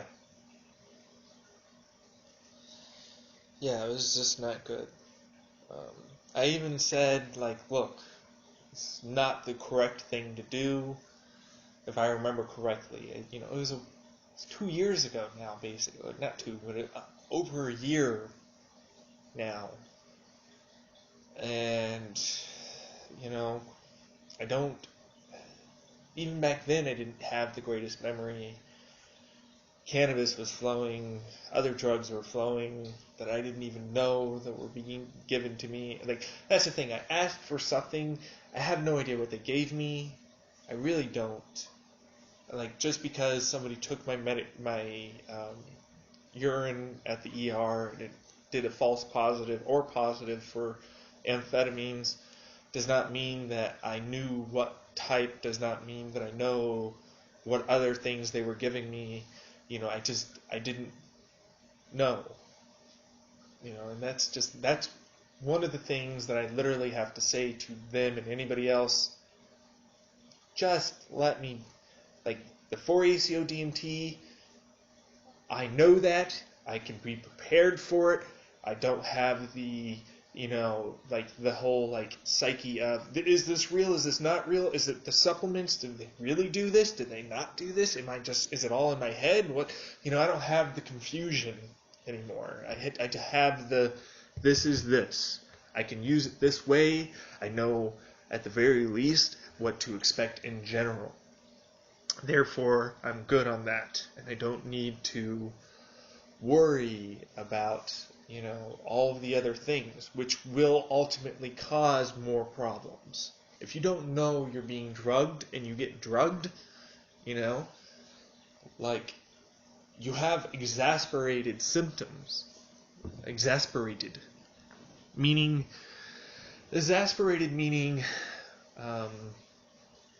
made worse. Instead of the possible positive side effects, you get more of the negatives. Which is funny how the brain does that, honestly. Like placebo. Okay, so this was, I think I got this from ASAP Science on YouTube, where they basically outline a study in which people were given, it was a double-blind random study of individuals who were given Adderall and a placebo, and they were told that, one group they were told they were given the Adderall, one group they were told they were not, but it was of course switched. Some did, some didn't, and they recorded the effects. And those that were told it was a placebo, but were given Adderall, performed worse overall for everybody, out of everyone. And so that sort of gives you an indication of the powerful effects that these medications can have on you if you are not prepared for them, if you are not aware of being given them, it can drastically change the outcome of these medications. So, like, I would love to be able to get that 4-ACO-DMT. I would love to be able to, facilitate, but, it doesn't seem like that's going to happen anytime soon. I will keep trying. I did pay for it. I fucking paid for my shit, man. I want my shit. I paid for that. It's legal, too. Give me my shit. It is legal. I paid for it. Give it to me. I don't like that shit. I don't like the whole government overreach, like, fucking coming in, it's gray, or, it's just gonna disappear. Fuck you. I fucking spent money on this. Give it to me. But I digress. Which means I'll probably have to grow my own mushrooms. You can't really stop someone from doing that. There are spore traders everywhere. I don't have to buy spores from your happy ass on the fucking website. I can buy it just on the Reddit. I can get all the other shit that I need and fucking grow my own, okay? So you can't stop that shit.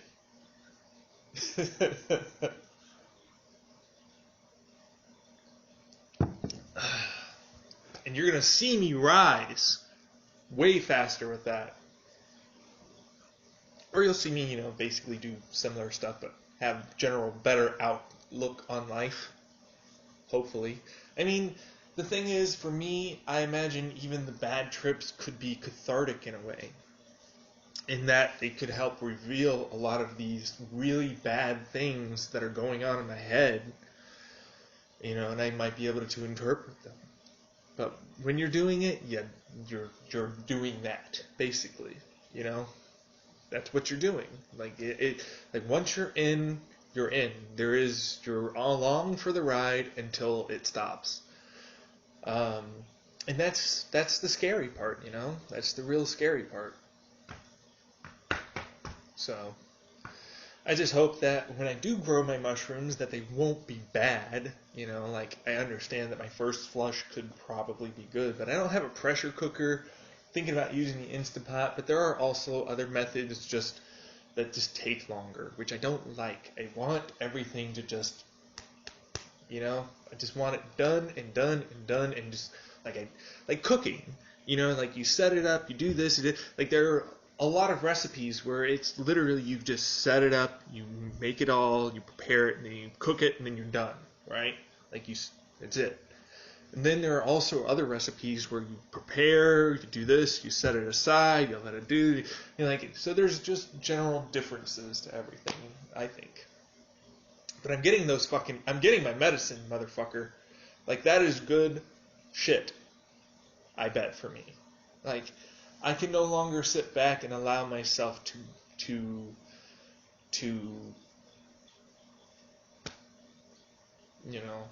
not get the help I need, or feel that I need. I feel I need this. I feel that I will do better with this. I feel that I can succeed more on this. It will help me tackle a lot of the issues that I have, hopefully. If not that, then I might be able to just, at least feel good and have the neurogenesis effect, hopefully. So yeah, there's Goodwill where I can get some used stuff, and I have a monotub. It's not necessarily the same thing, but it is basically similar. I have, an overhead hanging light thing that I can just plug in. I saw at Goodwill over on Dobson that there was this plug that kind of, maybe sort of, was a timer plug where it turns on and turns off at specific intervals. That could be useful, There's air humidifiers there too. That's useful, So I can do it. It's not impossible. I can do it, And plus, it gives me something to look forward to. I'm growing these little things. I'm growing my medicine. Look at them grow, It gives me joy. I'm succeeding at doing this thing, and it's going to not just be a harvest. It's going to be something that will also help me. So that makes it even better, you know. So yeah, it's like a double thing. It's like I get to watch this wonderful thing, and I know that this thing can help me. So when people like, that's the feeling I get, or that's the feeling I imagine marijuana growers get. Where they're like, this is a crop that's growing and lovingly cared for, and I love watching it grow, and it's just so nice, and I know that it's going to be used for good things. That makes me feel happy, That's what I imagine. And then they get told by government and by law enforcement, you're a terrible person. You shouldn't be helping people with this. Don't mind those studies. You shouldn't do this. Like, fuck you. Like just,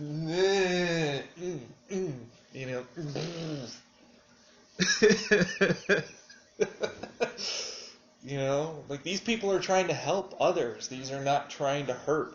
Granted, there are individuals in the marijuana industry that are not, as scrupulous as others, meaning they're not as nice and as trustworthy as others, but that does not necessarily mean the whole bunch of them is like that.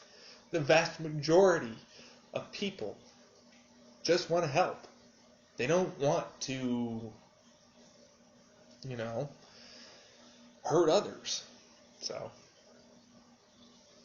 that's my philosophy. People want to help. They just don't know how, and they've been taught the wrong way. People want to help. That's the general feeling I get from others. They want to, but they don't have enough money. They don't have enough time. They X, Y, Z, whatever the case is, they want to. There's stuff in the way that prevents them from doing so. And I aim to try and start there, start there to allow people to start to help and grow and foster that trust again in your fellow man. We all distrust each other. We have been taught time and again, over and over and over in America, that if you trust someone, they'll screw you over and use it against you. And unfortunately, there's so many examples of this that, you gotta be careful. And that's just sad, It's just sad.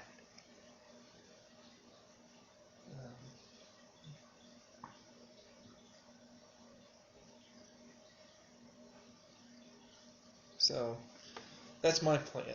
That's the big deal right now is to show others that there are good people in the world, and the world has not gone to the darkness yet. We will not go silently into that night. We are individuals. We are gods. We can think, we can feel, we have the power to help. We can help other people's fates. We can help our own fate. That's the best part of being human. I feel that way. Me helping others makes me feel good. Seeing another person feel good makes me feel good. And if you don't get that, I can understand that. Not everybody's built the same way. You might have autism, in which case that significantly hinders a lot of those feelings. You might have a brain injury. You might have had so much trauma that you literally can't do that anymore. But, time, effort, right medications can help. And it can bring forth those feelings again. They can bring forth, at least to help. They might not be permanent, but I can guarantee you that if you felt that empathy and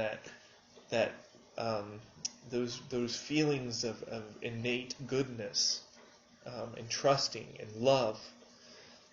Even if it is a small time, that small moment is so nice to have in your head, so nice to keep, that it can give you hope. It can bring forth that desire again to help others.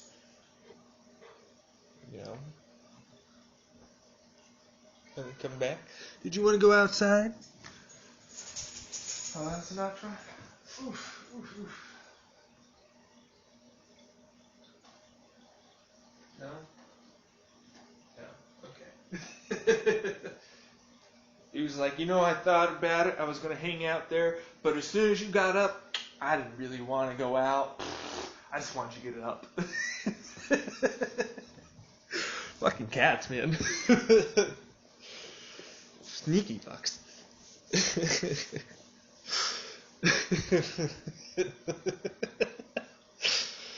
But I love them. I love my cats. I do. I love my dog. I love my cats. I love even my fish. Even the stray cats that we have around here, I love them too. I love animals in general. Because here's the thing. They are as pure as you're going to get for that animalistic instinct. And when they love you unconditionally. It is real, true love, They do love you. And they want to... I mean, don't get me wrong, they're still animals. They still need to eat, poop, and all that sort of thing. But, it's a real thing. Animals are nice. I don't see how... Okay, so this might be not for you, but this is how I've found I've grown over the years, is I can watch a disturbing video of an individual get fucked up. But if I see an animal getting hurt, I just can't do it. I just can't. I like animals. I believe that they are always looking for your trust and love. And so when they get hurt, it's just fucking diabolical. Yeah, I don't know. You want to go out and help? You get done scratching? Yeah? Alright. So... Yeah. I can't really watch animals get hurt. I can watch a man, especially, if there's the context of this individual was a really bad rapist and hurt a bunch of people. I'm not going to feel terribly bad if the dude gets socked into oblivion, you know what I mean? I'm just not. On the other hand, I see a totally innocent person just get wiped out by a fucking car. It clenches me. I'm like, oh no. Fuck, man. I hope they're okay. Did they survive? They're doing the whole shaky arm thing. They're not surviving that. It does, it produces that, that empathy, There are people that have less of that. You gotta recognize that. There are people that have,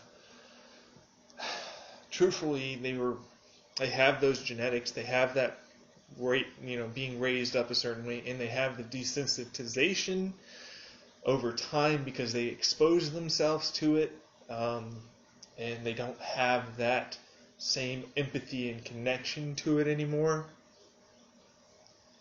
which is detrimental, I think, because you might not think it to be as bad as it is, and you might have the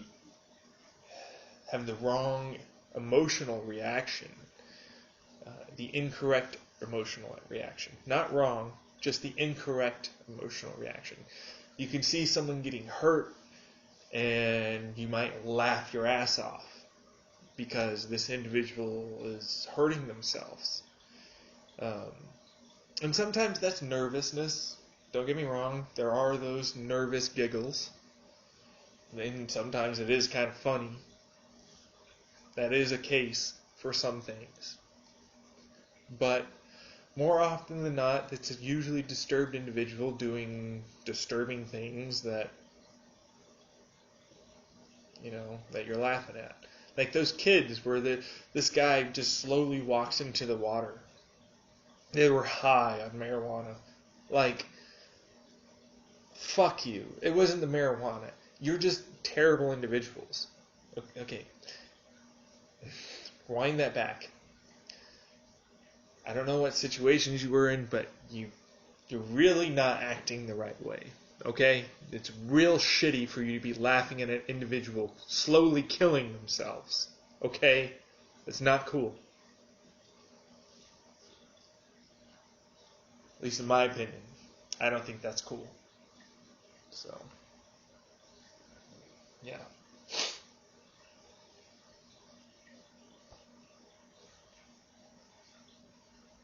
Yeah, I saw that and I it hurt. When I saw that and I saw that they were laughing and they were getting condemnation and all this, and like I had to, like back during that time period, I was masking my pain, and in doing so, I was bringing forth that anger. Does that make sense? Like, to stop myself from feeling the sadness, from stopping myself from feeling the pain and then being upset and frustration, like I decided that I would be angry instead because that was easier than allowing myself to feel those negative things.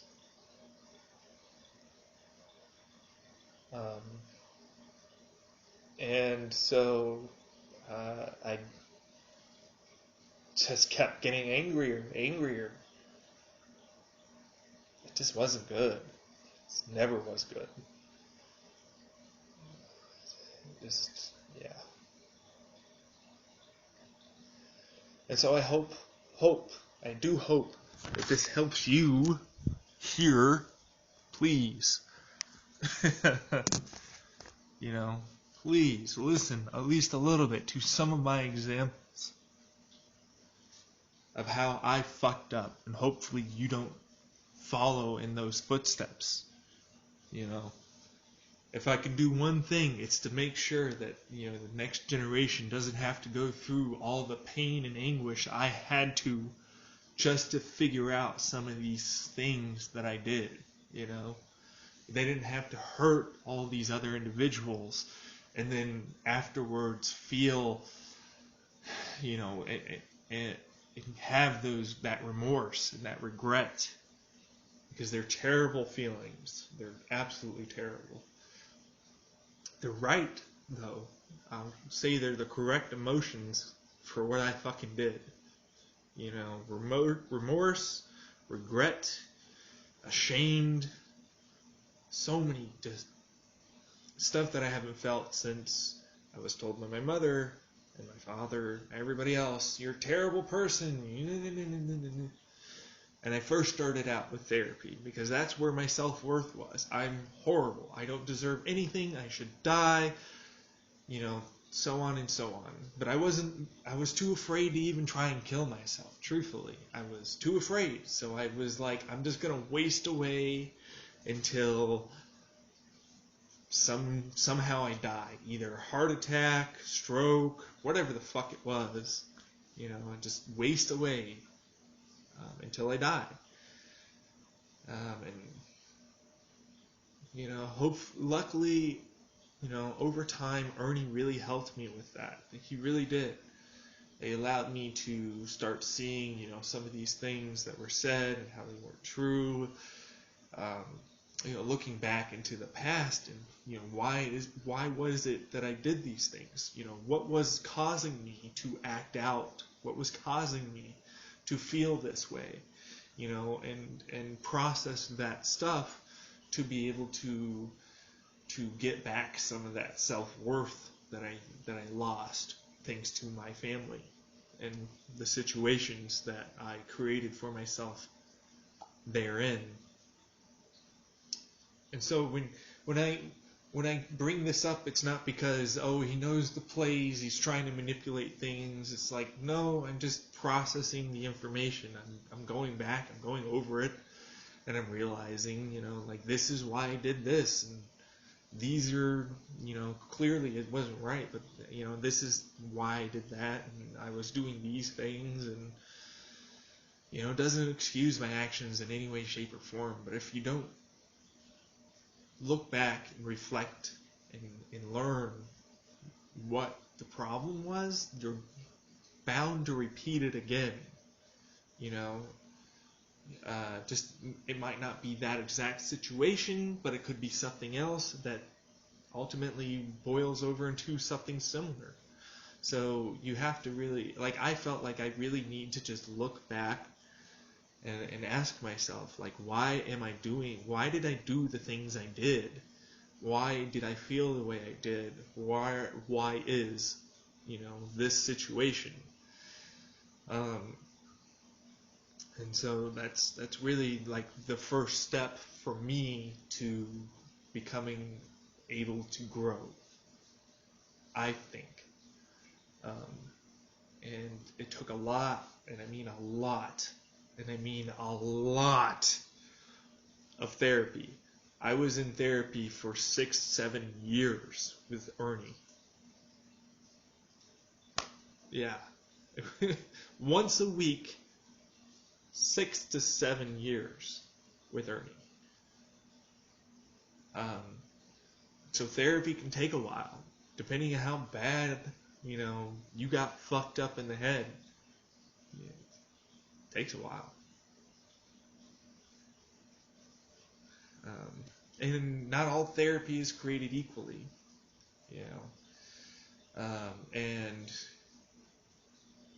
some will work better for others. Cognitive behavioral therapy, dialectric therapy, and EMDR are 3 pretty good ones, but they all lack like the extra oomph to get them to stick and stay, I think.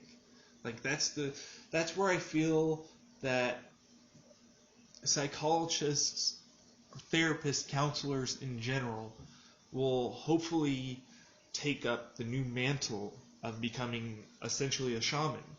That they will look into how to properly utilize these drugs, these medications, to help individuals work through their issues in a therapeutic setting, so that way they can challenge thoughts and maybe ask them the right questions and stuff like that, so that way they get to that place, those epiphanies and stuff like that, and hopefully afterwards talk to them and discuss how they will further keep it going, because it's not a cure. You might feel great, you might get these changes, but it's up to you to continue those changes. It's up to you to do the work. Like, it took me a long time and a lot of fights with my parents before I started using I feel statements. Like, it took me 6 months before I was able to even start doing it properly. And it took me even longer than that to not do it like, I feel this way. and instead was like, look, Mom, I feel that you're doing this. And, like, instead of it being explosive and aggressive, it took a long time for me to wind it back until it wasn't that explosive. It wasn't that aggressive anymore. And I still have those aggressive, explosive, angry moments. I still have that passive aggressiveness. I still am working on that. It's not going to just go away. Trauma doesn't just go away. Trauma is a part of you, as much as you don't want it to be. As much as it sucks that your trauma defines you to a point, it does. Like how you were treated, how you were, what you were told, what you experienced, that leaves a very lasting impact on how you act and react to the world.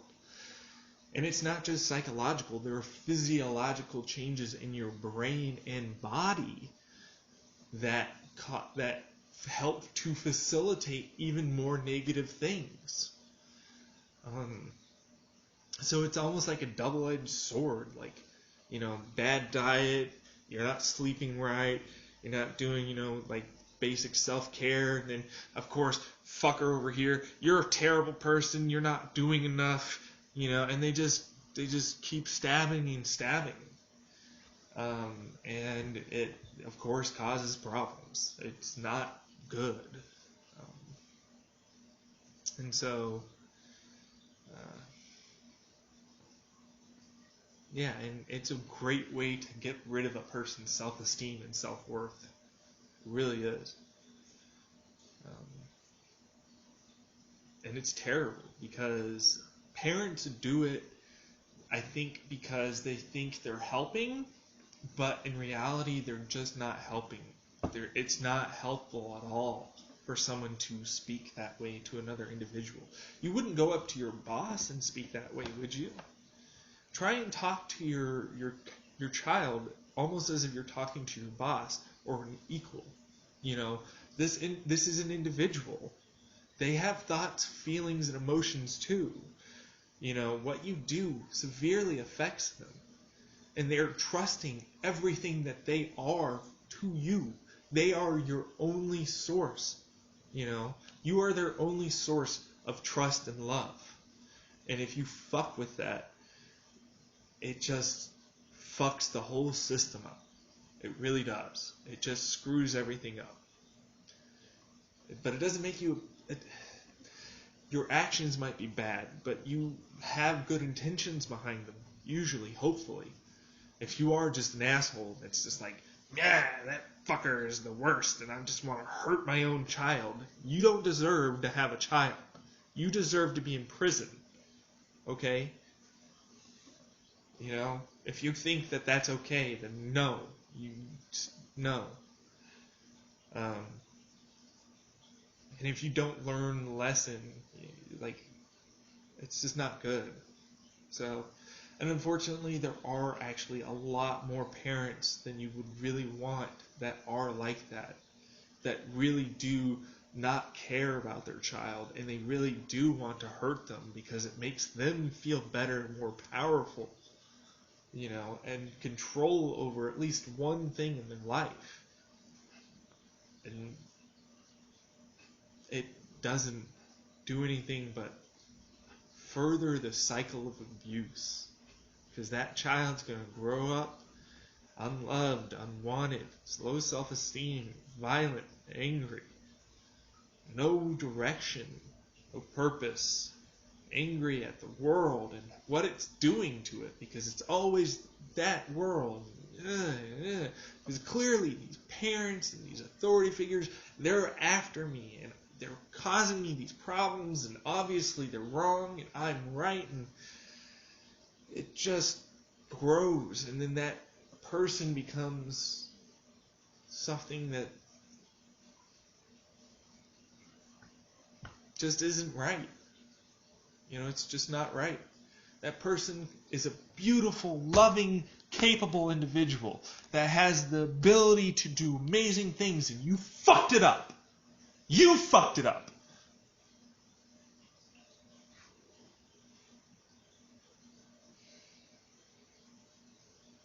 And that really gets me,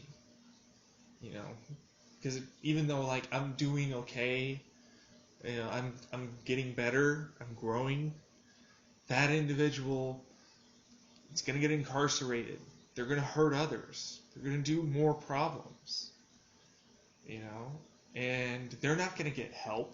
They're not going to, find what they need to find to truly change. They're stuck in a system of abuse. And that's wrong. That's wrong. Real wrong. And people just don't care.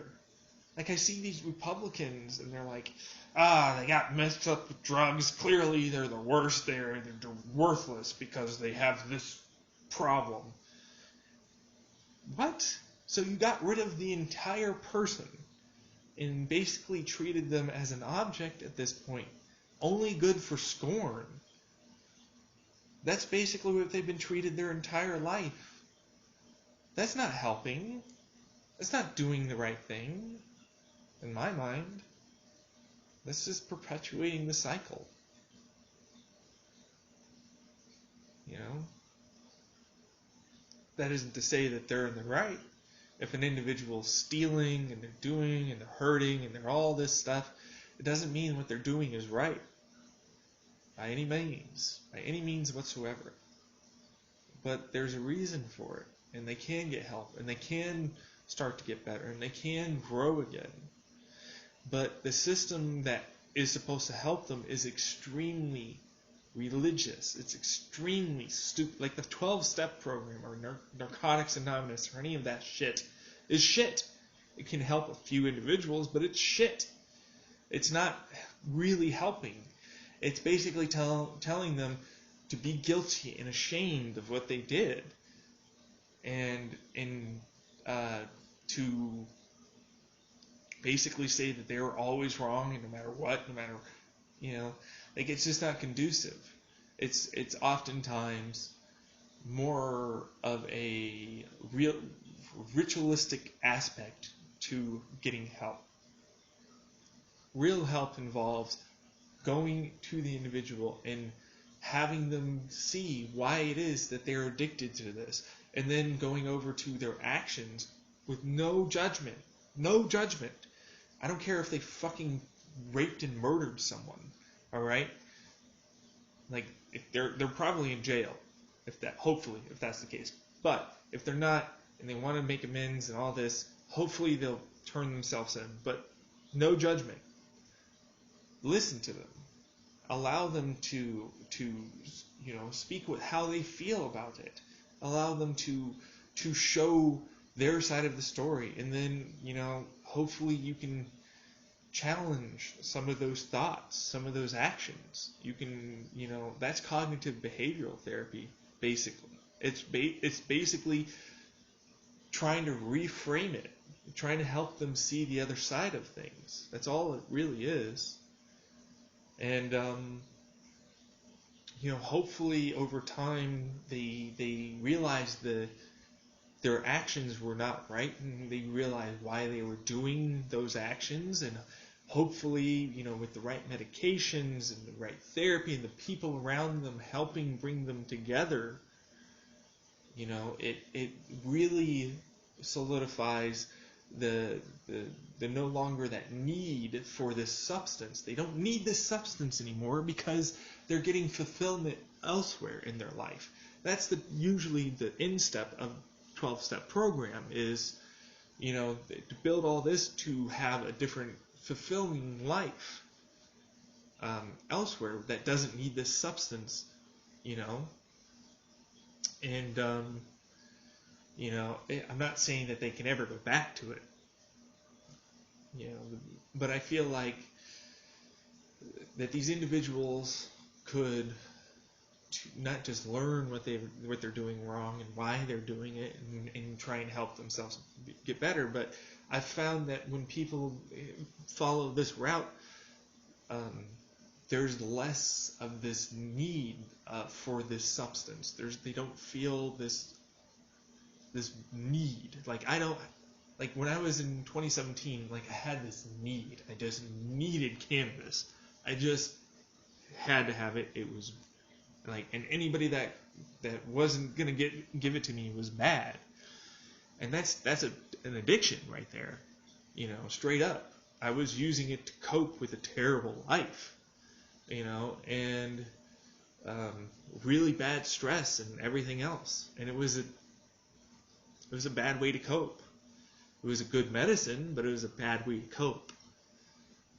And so, I've reeled myself back. I've got off of it. I, helped myself mentally. And I just don't have that same desire and need as often for it. It's nice, it can be fun, but it's not the same drive. Like, this is what's going to help me, and this is the only thing that's going to help me. You know, I realize that that's just not the way it is for me.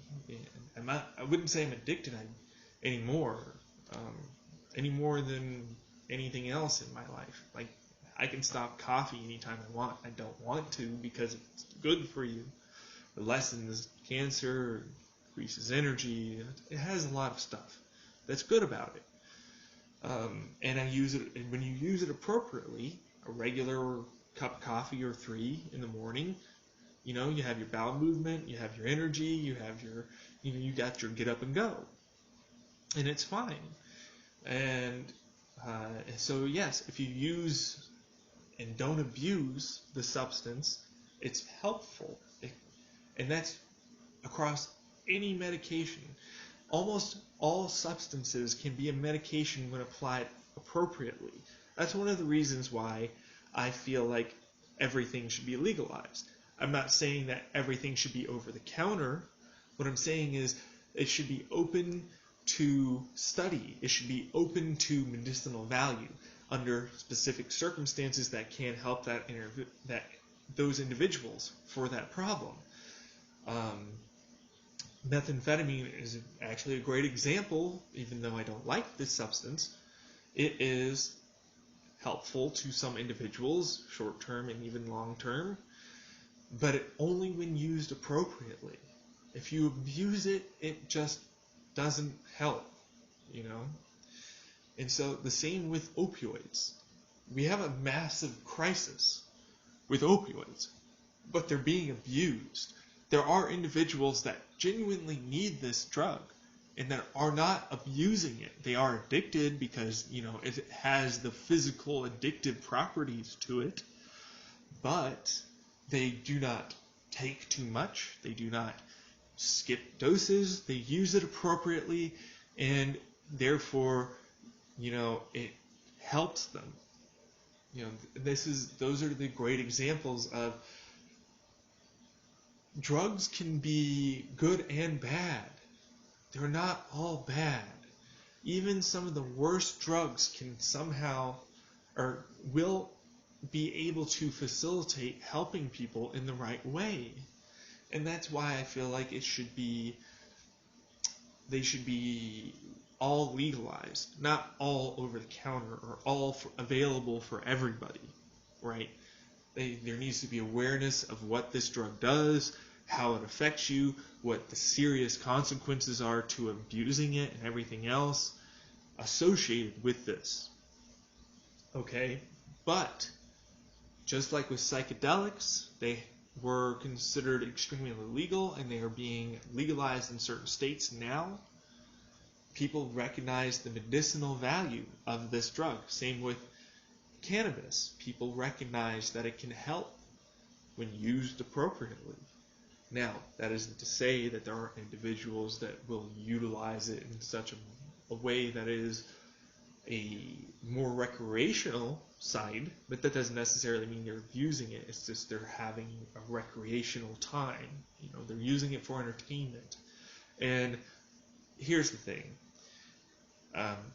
Cannabis, psychedelics in general, are a bit weird in that you can use them recreationally and have a good time and not be addicted to them or get addicted to them like you can with methamphetamine, cocaine, heroin, whatever it is. Those have very real addictive properties. They have very real both physiological addictive properties and psychological, meaning dopamine, meaning, you know, adrenaline, whatever. Those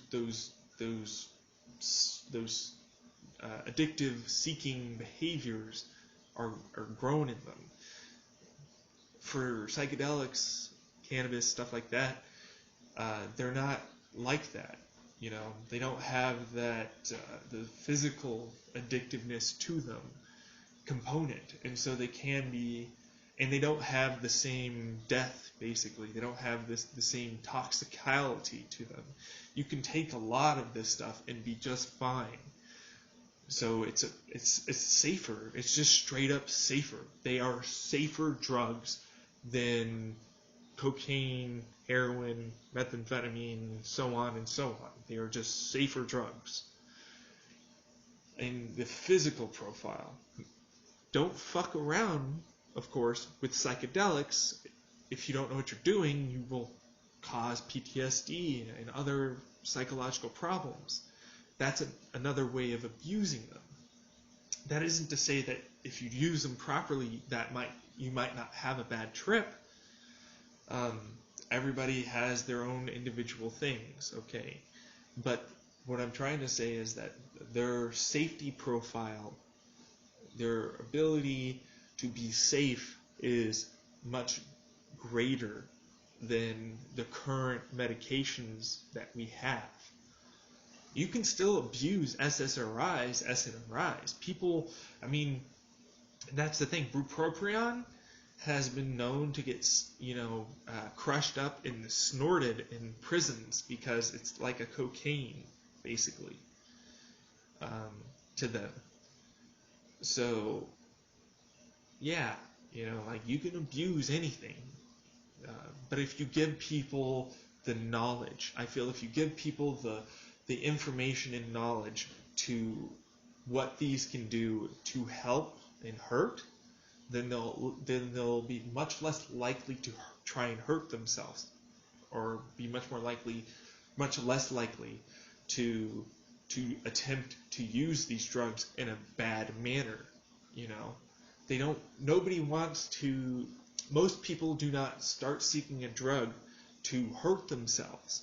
They seek a drug to self-medicate, typically, because what they were given or what they're able to get through psychiatrists and everything else just doesn't help them in their mind, or it doesn't help them the right way. And so they seek out these dopamine responses because they have less dopamine, they have less norepinephrine and serotonin, and they seek these particular substances to get that back, to get the good feeling back. And so, in my mind, you use these drugs appropriately, you use these medications appropriately, and you don't abuse them, and you give out the right information to the people, I believe that there will be less deaths, less people addicted, and in general, better treatment.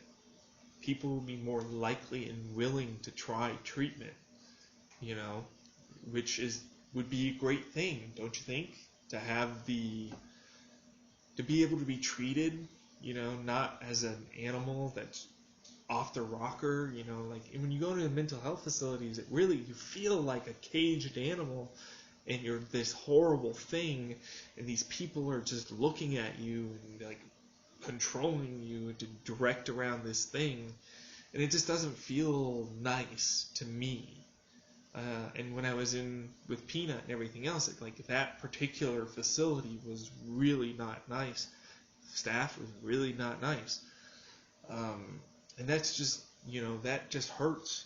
And in fact, it might turn them off the medication they're being forced, and I do mean forced, to take. If you don't take, I shouldn't say forced, but the way they set it up, and the way they just immediately give you these medications. They don't really explain to you what the possible long-term and short-term side effects are. They don't really explain many things. They just say, this is what we're going to give you. You're going to take it at this time, during this time, and that isn't as helpful. You can become, if you're already distrusting of authority figures, if you're already distrusting of people, then you're less likely to, believe the medication can work. And so, psychologically, it won't work as well. And so, yeah, there needs to be a change there, too. Did I just hear, a bunch of sirens? I swear I just heard a bunch of sirens.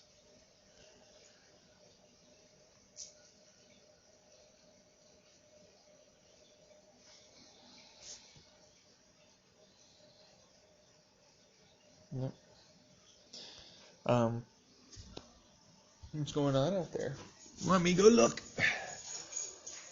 They're back. Bye, guys. Okay. I don't really have much to talk about. I did kind of mostly summarize what I was thinking about when it comes down to medications and drugs in general. So I suppose let's just listen to some of, well, it's not good for you, they're abusing you. You're not wrong.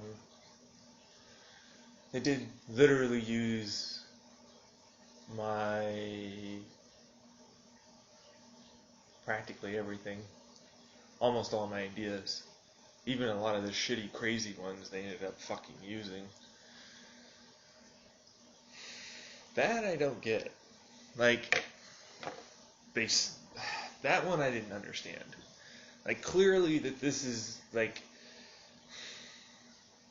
I'll come up with, like, a plan. You can egg on someone to do this and do that, and then, but I'll almost always say, like, yeah, but you shouldn't do it, or that's not okay, or something like that, right? But it got used anyways, and that's when I started being unable to control the situation, even though I had no control over the situation to begin with. Truthfully, I never did. Which feels shitty to have to say, honestly, because I feel like, yeah, if I said this, I could have changed this. If I said that, I could have changed this. If I didn't say this, I could have changed that. And in a way, that's true. At the time, it would have been great, but it's still up to the other individual and how they decide to act, ultimately. So, but, that's the thing. I don't want to pass blame on anybody. They took the damn money. A lot of this stuff, especially with China and Japan, they were like, yeah, we'll invest in this, we'll do this, we'll grow this infrastructure and do all this sort of thing, and just took the money. There is no money. I don't have money.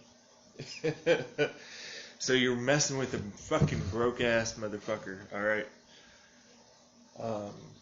That's how that goes. There was no money for me.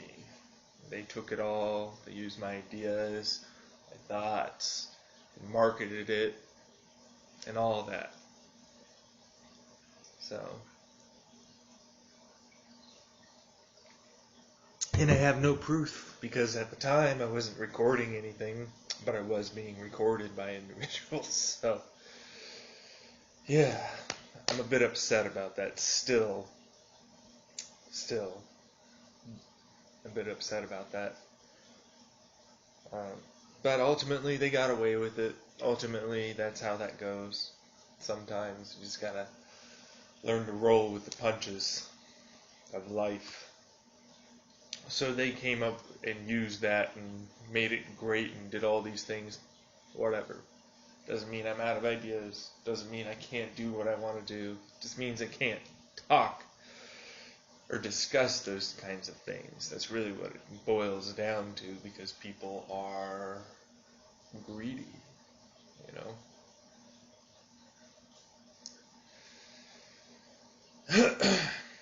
But, let's see here. That's not really the biggest deal, is it? I don't know. I've always been used to people taking my shit and using it for themselves.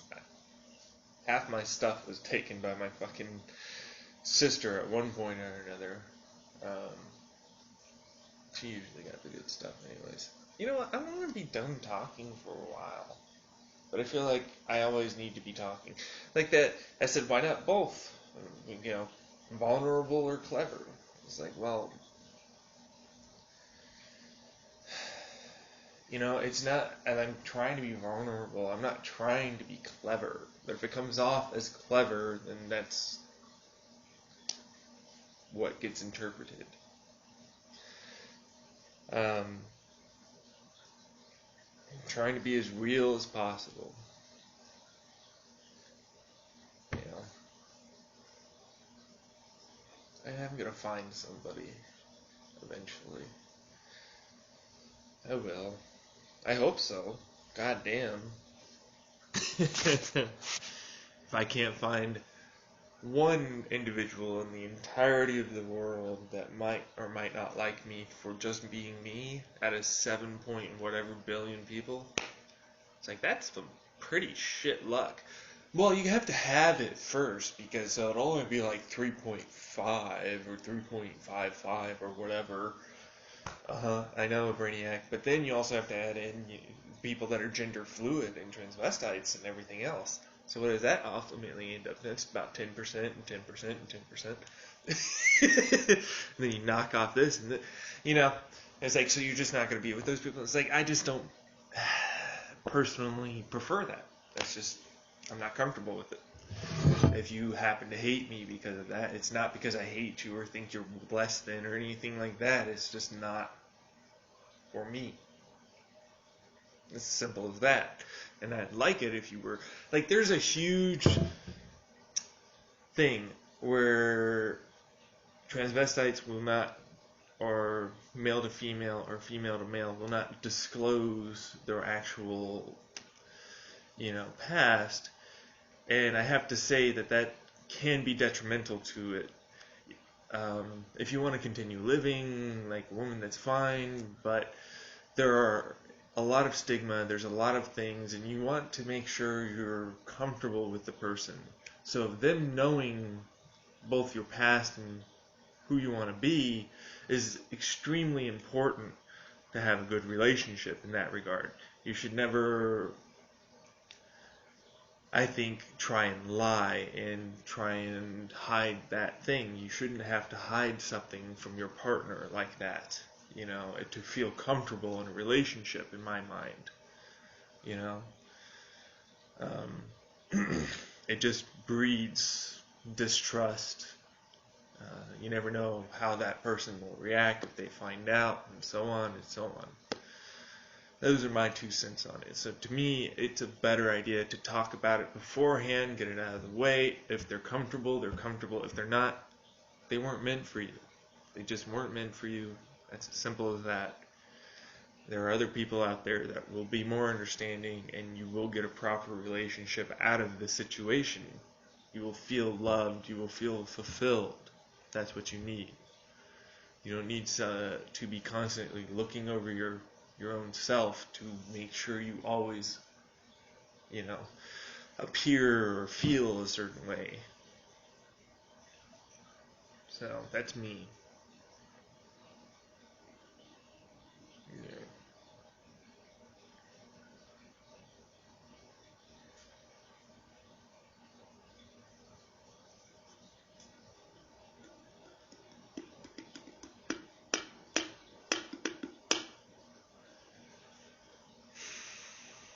It's going to take me time, though, to start getting out there and really trying. It's rough. When I did start trying in 2017, I had a persons of interest that were very much against me even attempting a lot of these things. And,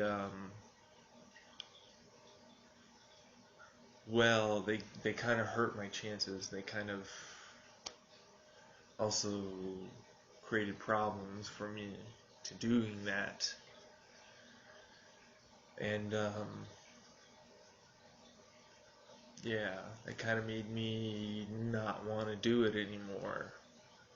It is very controlling. I think at the time, we weren't really defined. Nobody really defined anything at that point. But it's just the general feelings of the matter were that I shouldn't do this because technically we're this or that. And I have to say that if you want to be that way, that doesn't really work if we're not actually real life together, or even online or talking reality-wise beyond this. This is not conducive to a relationship. You know, at the very least, I need to be able to talk to a person online. So,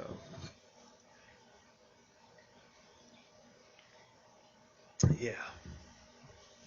And it'll take me a little bit. It'll take me time. It does. It always does. The whole whatever the fuck they did to me in 27 or late 2016.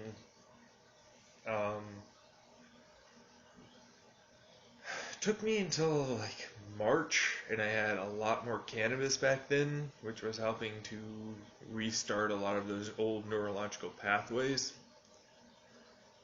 And as a result, I don't really have that right now, and I don't really want to be playing with that. I've tried cannabis; it is good for certain things, and it can be useful, but it is not the medicine I am looking for.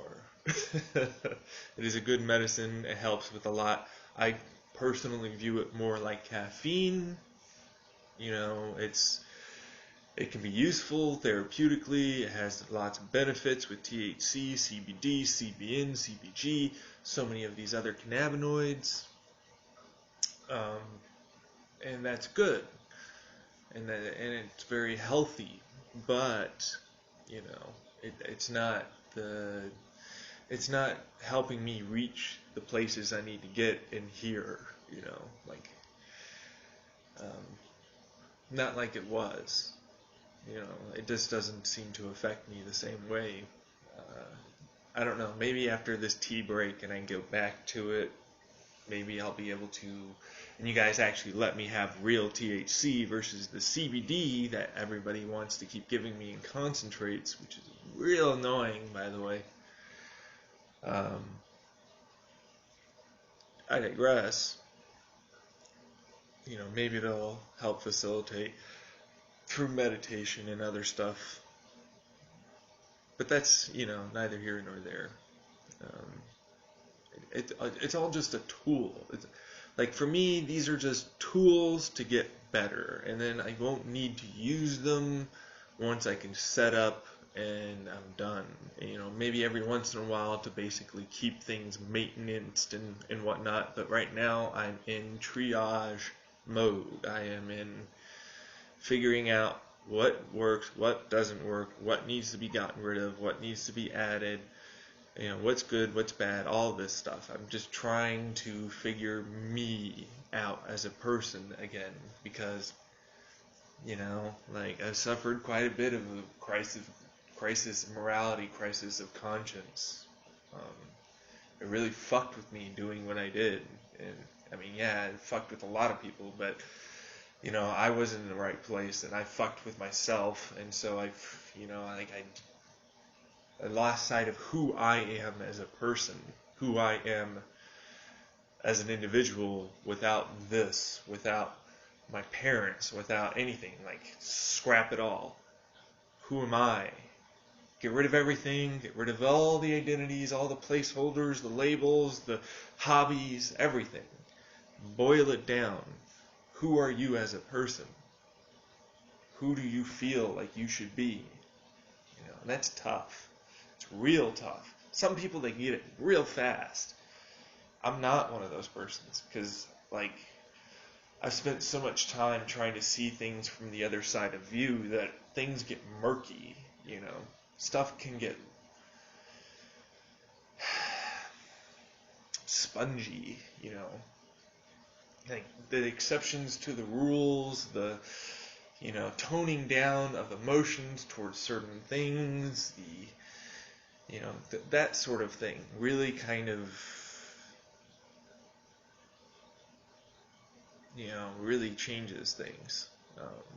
And so, you know, you're not always as steadfast or to certain things, because you should hopefully, I hopefully recognize that not everything is in these perfect terms. Not everything is in these yes or no's. You know, the world doesn't work on yes and no, and sometimes maybe. The world works on a large array of words. Um, so, yeah, yeah.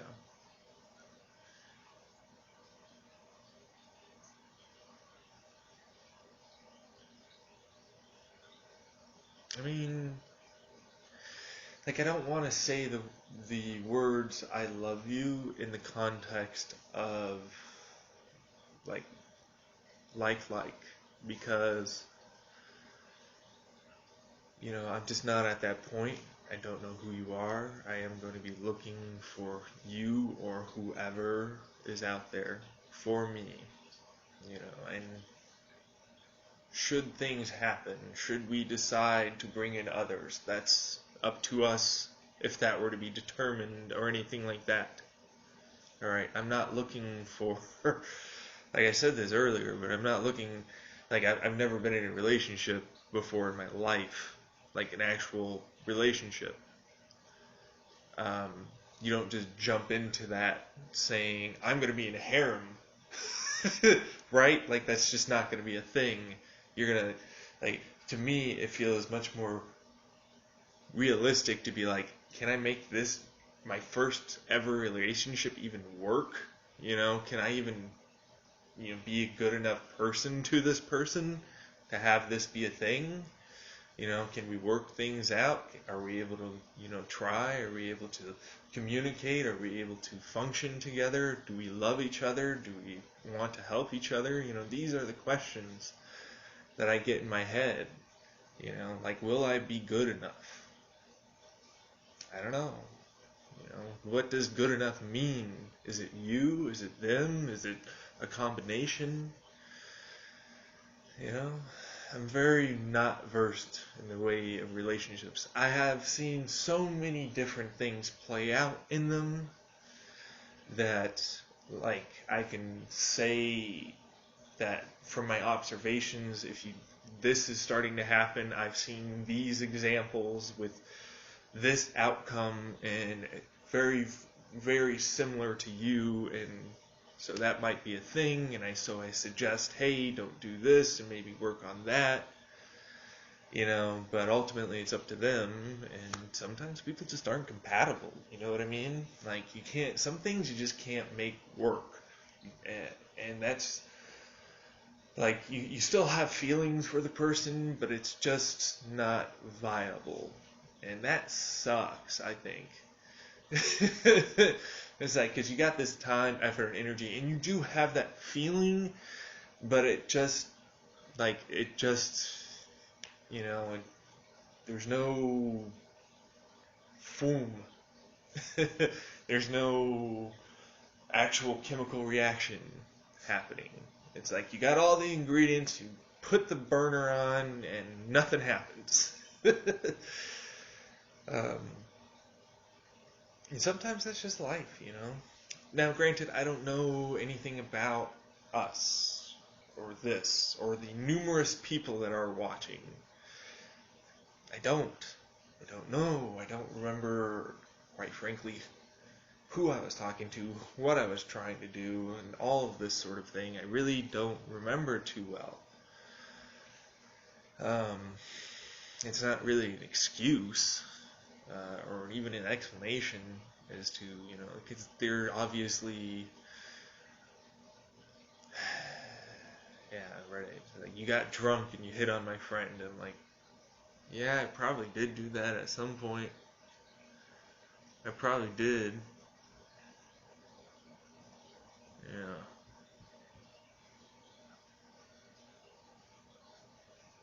Yeah. This is bad. This is stupid.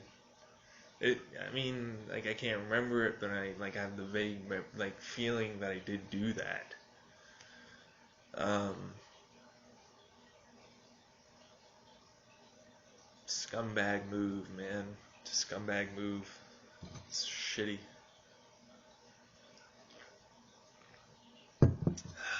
So I apologize for hitting on you, and I apologize for getting that drunk.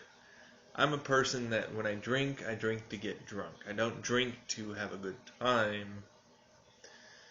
Well, I mean, for me, a good time is like I can get really wasted with not showing much of an actual reaction to that. Does that make sense?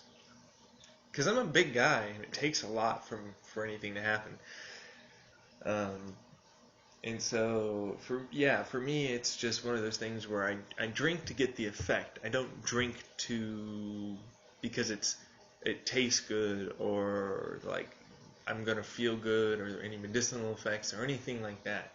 I'm doing it to let loose, and unfortunately, it looks like I let loose a little too much and fucked up things for quite a few people. Um, yeah, so I'm sorry about that. Um,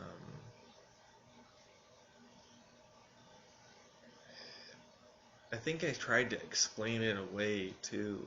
Something like, I'm just trying to be a good person, or not a good person. No, what did I say? I'm just trying to give a compliment, or I don't remember. But the point is, it was stupid. Definitely wasn't needed. Those are inside thoughts. Inside thoughts become outside thoughts when you're drunk enough. Yeah.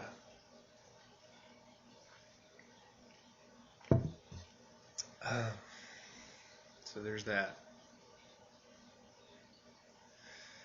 Um, and I got kind of big, mental, like egotistically. Like I was like, I just want to fucking compliment everybody. Like you're so sexy, and because it felt good. Because I never complimented anybody like that in my life before that point, so it felt good to say those things. Because I've never tried before. I never had a person to try and be sexual with. To have that sort of connection, to have that sort of intimacy, that's, yeah, I definitely didn't do it right. So, it's really, sadly all I can say on the matter.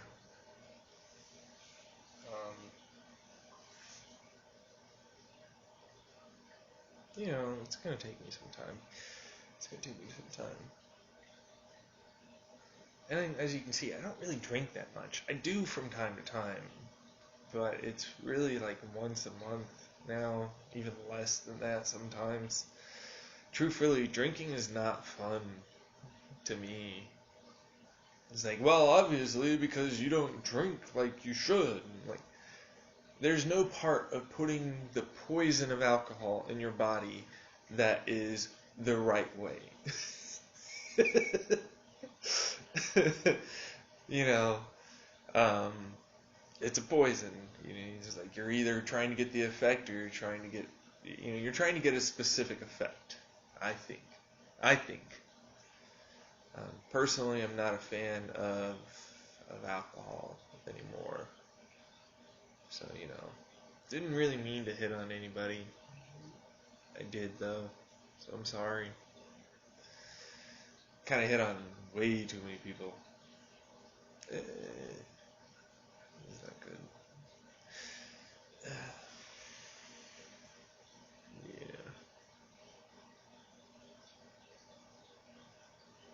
No, I'm just thinking back to 2017, 4chan, constantly going over this person and this person, and pointing out all these things and making assumptions based off of a picture's body language.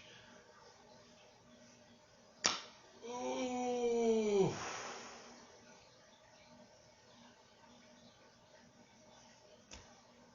It's just bad. It's just stupid. Just bad. Just bad. Just bad. Just bad. This one heard most of that. So. Yeah. No, like as I try and remember more, the more like I don't like what I remember. You know what I mean? Like, fuck, I did that. Oh shit, I can't believe I did that. You know, or like, oh, that actually happened. You know, stuff like that. Just like, ugh. And there are little things that'll just pop up that'll remind me, and it's just like, oh fuck, I tried to block you out. So, yeah. I mean, it wasn't all bad. Some of you ended up, nope. Cutting that off there. That's justification. Nope, nope, nope, nope, nope, nope. I don't want to justify anything in this, or try and paint it in a better light than it was. Yeah.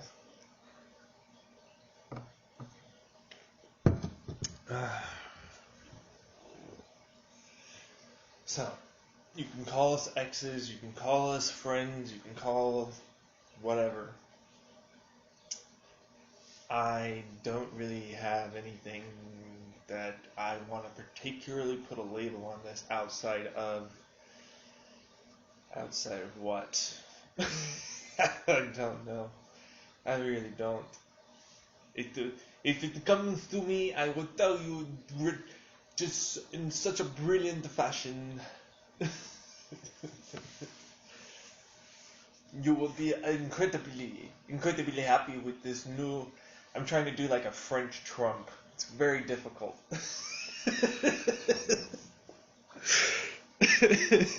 It'll be the best explanation.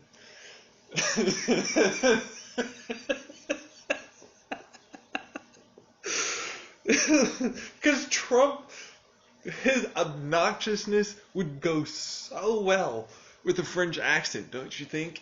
Like, his just straight up, complete pompous jerkness goes so damn well with just, like, the worst, like, French stereotypical, really, just, yeah, I think it would be funny. Anyways. Yeah, no, but I'm saying the wrong thing again. I think.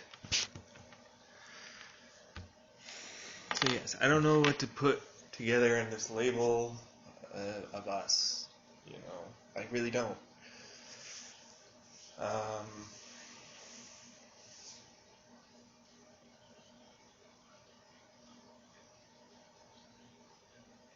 I guess seeing where things go.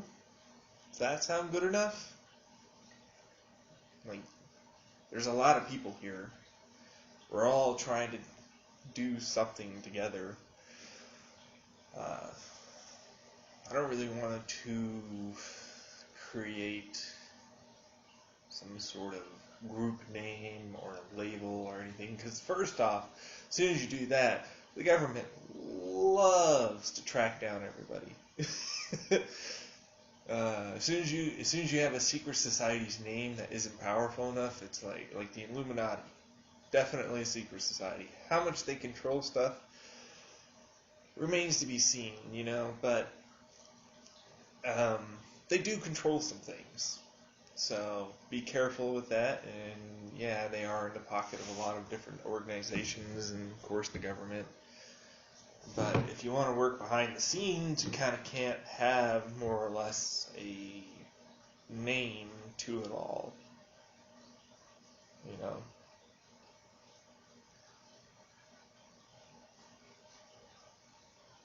But I don't know if you're okay with that.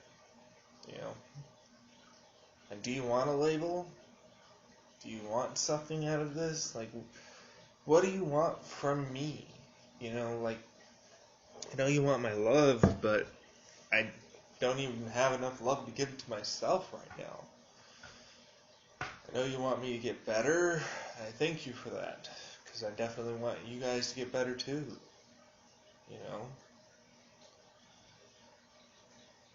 Just, I don't really know what to do. Are you okay with just, seeing where stuff happens to go? Is it just one's for yes, two for no?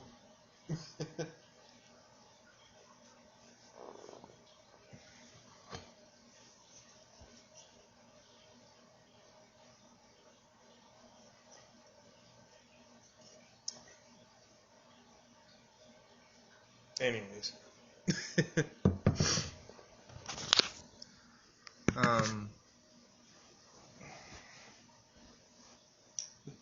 Lights are quite pretty.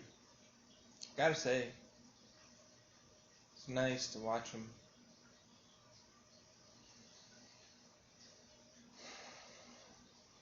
Why don't I like... You're okay with that? Okay. We'll see how this goes, though. It takes me time, and ultimately I don't have, I would need a whole new SIM card. That's the thing. They fucking copied my SIM card.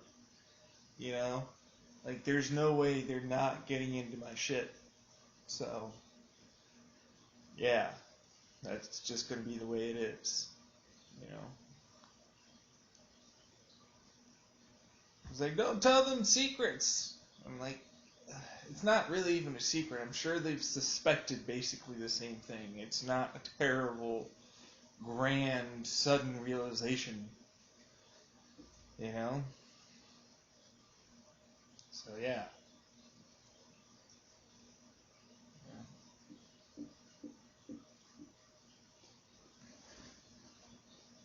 But, I'm excited. I'm excited for the future. I'm excited for what we're able to do.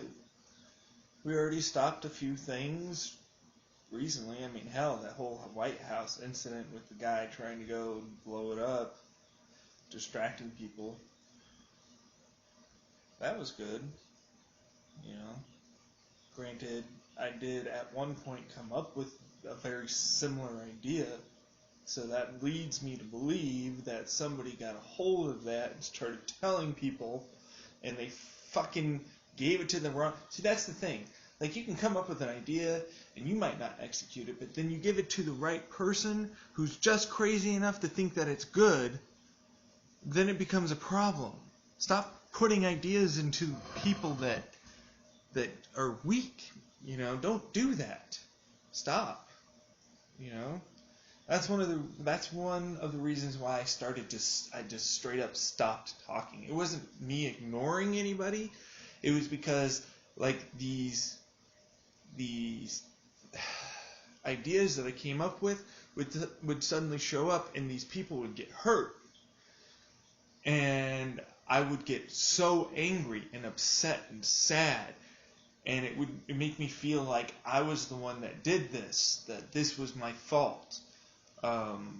Just because I spoke these words out into my room, and at the time, I didn't know anybody was there listening by that point. I thought there was nothing there, and so I got worse, like, it really, really made me want to, like, each time one of those things would happen, or something would upset me, I would shut down and not want to talk.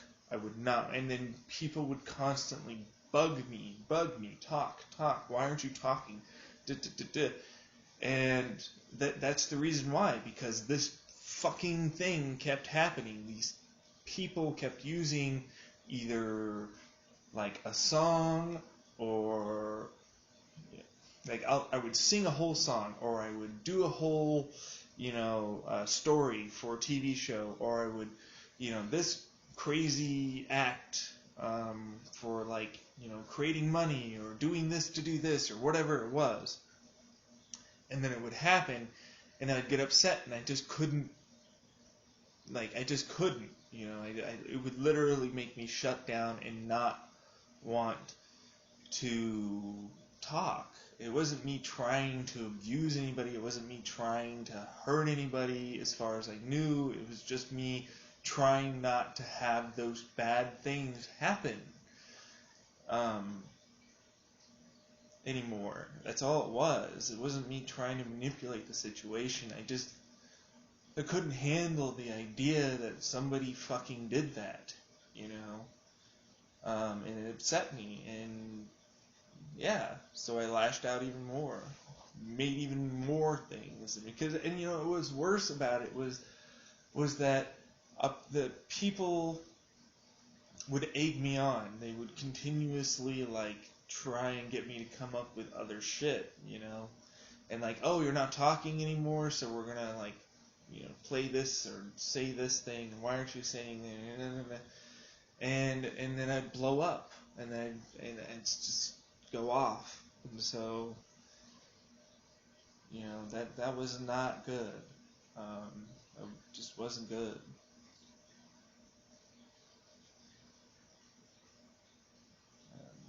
So yeah, I'm still very upset. I'm still very, very upset about the songs, about, you know, the movies, the TV, the science, all of that. Like, all of that is stuff that I wanted to try and do, and then it just got taken away, and it made me feel completely unable to do anything and completely out of control in my life. And yeah, I mean, there was ego attached to it, but at the same time, there's also that fact that, yeah, I came up with this. I know I came up with this. I was the one that did this. These fuckers are taking my ideas. They're stealing my fucking ideas, you know? And so, I couldn't handle that, and yeah, lashed out more. And then I'd come up with, oh, you can do this for money and do that for money, and then next thing I'd fucking know, like, all these things, like, they took everything. They really did. They literally took everything out of me that they could. They squeezed me as hard as they could, hit me as hard as they could upside the head, squeezed all of my fucking ideas, everything they possibly could do, and then once I was used up, once I couldn't take it anymore, they wanted more, and they started drugging me even worse. And I just didn't want to do it. I needed to step out of the situation. I needed to get the fuck away.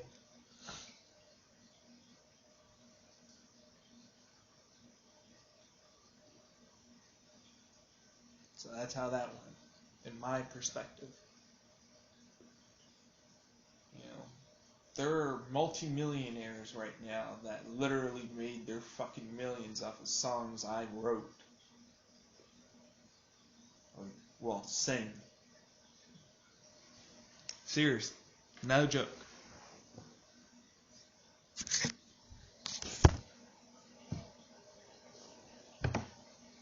That sucks. It feels like shit.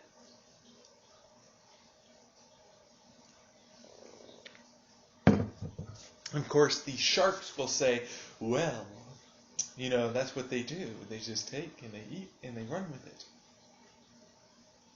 Fuck you and your sharks. Fuck you and your bulls. Fuck everything. Ugh. Now, initially I was like, well, I don't really want the money. You know, I'd rather it be used for funding science, being able to, you know, go to certain specific charities, go to, you know, things like that, good things, because I wanted to get my own job, and I wanted to be able to provide for myself that way. But truthfully, any way you provide for yourself is providing for yourself. And honestly, I would have taken the money and gotten the fuck out of here, and probably not have gotten to the point where I did in 2017. I mean, that's as simple as that. It really is. You know, but we're here now. They have the money. They have the ideas. They're going to do what they want. And I don't really have the ability to say yes, no, please give me my money, and all this sort of thing. I can say it, but it ain't gonna happen. So I'm stuck here still. And That's just kind of the way it is right now, you know.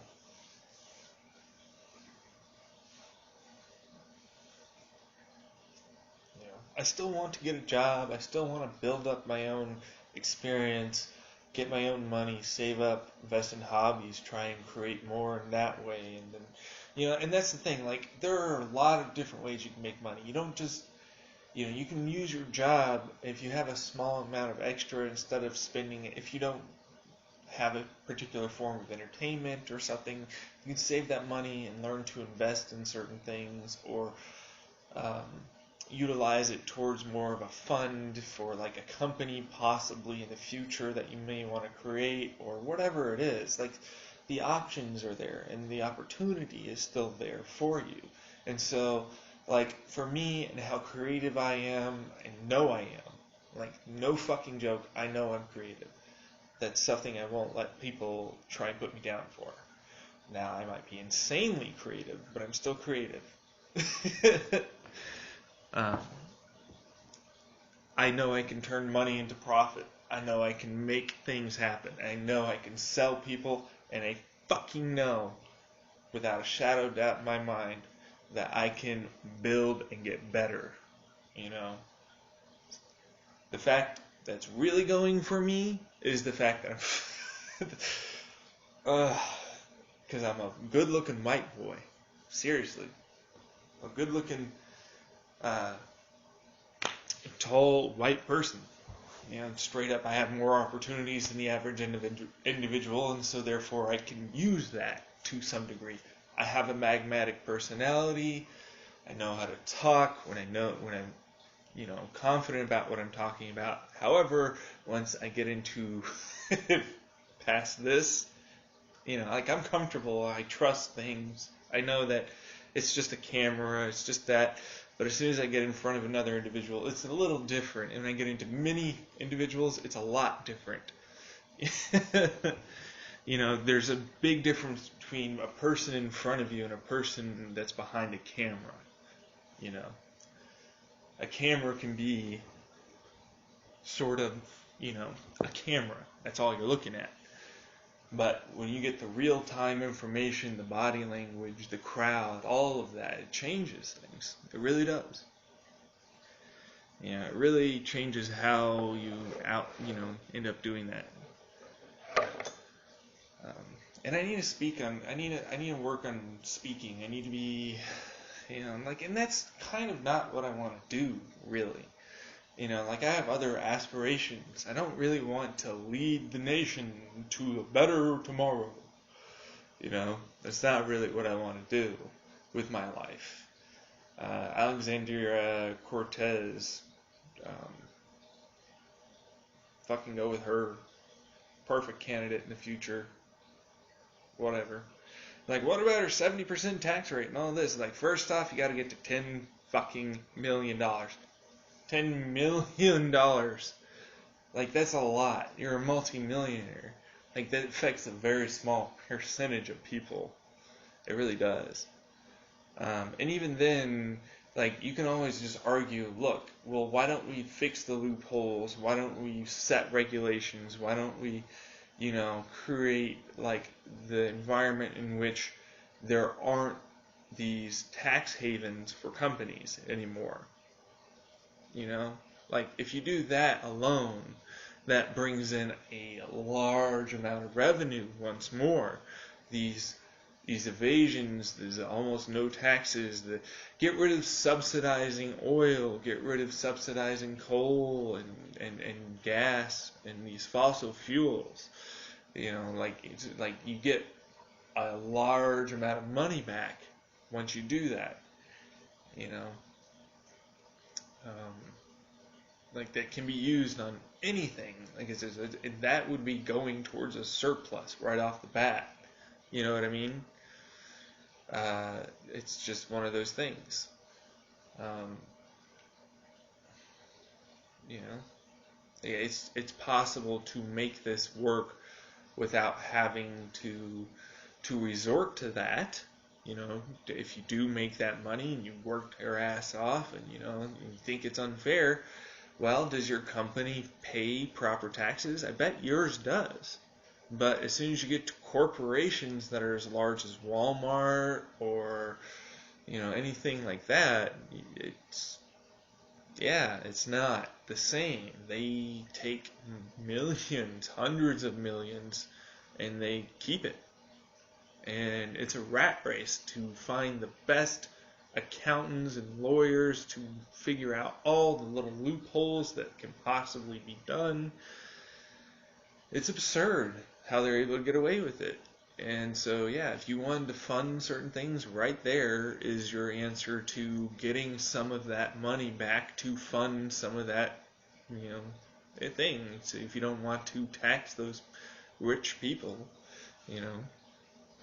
But at the same time, I have to say that there is something to be said for just gross wealth. When you have as many multi-billionaires as we do, they're taking that money from the bottom. It's not you guys that are near the top or upper middle class that are being affected by that. It's the majority of the rest of us down below that are. So yeah. I mean, it's like if you want to change it, don't get angry. Provide a solution. Provide something like that. It's like, you're wrong, blah, and it's like, well, that's not really conducive to having a conversation, is it?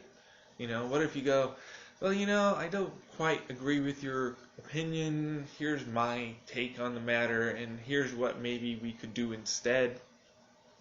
That's all you can really do, It's a better way to put your foot forward and try and, maybe suggest something that is not quite to the extreme as that is. Because no matter what you say, anything above 50% is a significant, think about that. Literally think about that for a second. Bottom or top, you work a good hard day's work, right? And then the government literally takes half the check just because you worked. That's a little annoying. That's a little much. And that's just half. Now you get 30% of your paycheck. 30. Where'd all my money go, bitch? It's like, little Timmy doesn't need gold shoes, does he? I mean, the thing is that's an over generalization. That really is an over generalization, and it is very much a hyper specific situation. And truthfully, people that have tens of millions of dollars have other investments that are making themselves money that ultimately they also pay taxes on and stuff like that. So it's complicated. It really is. It's not easy, but it can be done. Taxes can be adjusted. I do believe if you are richer, you need to pay more taxes. Straight up. A person that's on the bottom that is not making enough money and cannot make ends meet does not need to be taxed as the same person who has 5 fucking houses and a plane. That fucker can take a hit. This fucker is going to die if he takes a hit.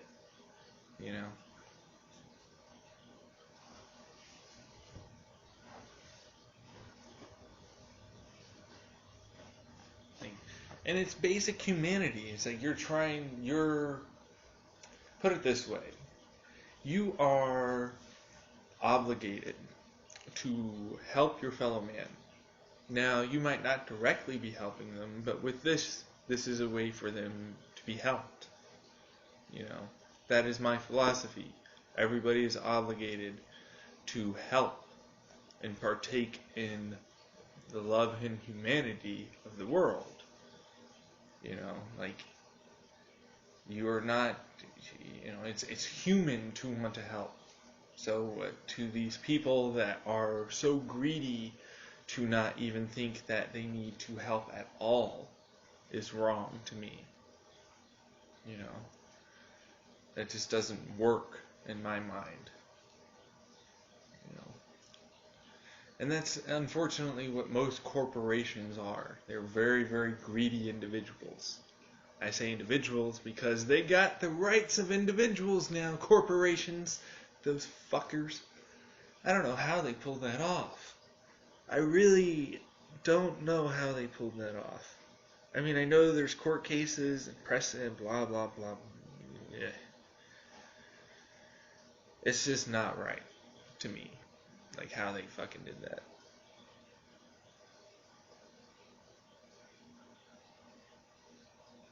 Yeah, it just doesn't sit well with me.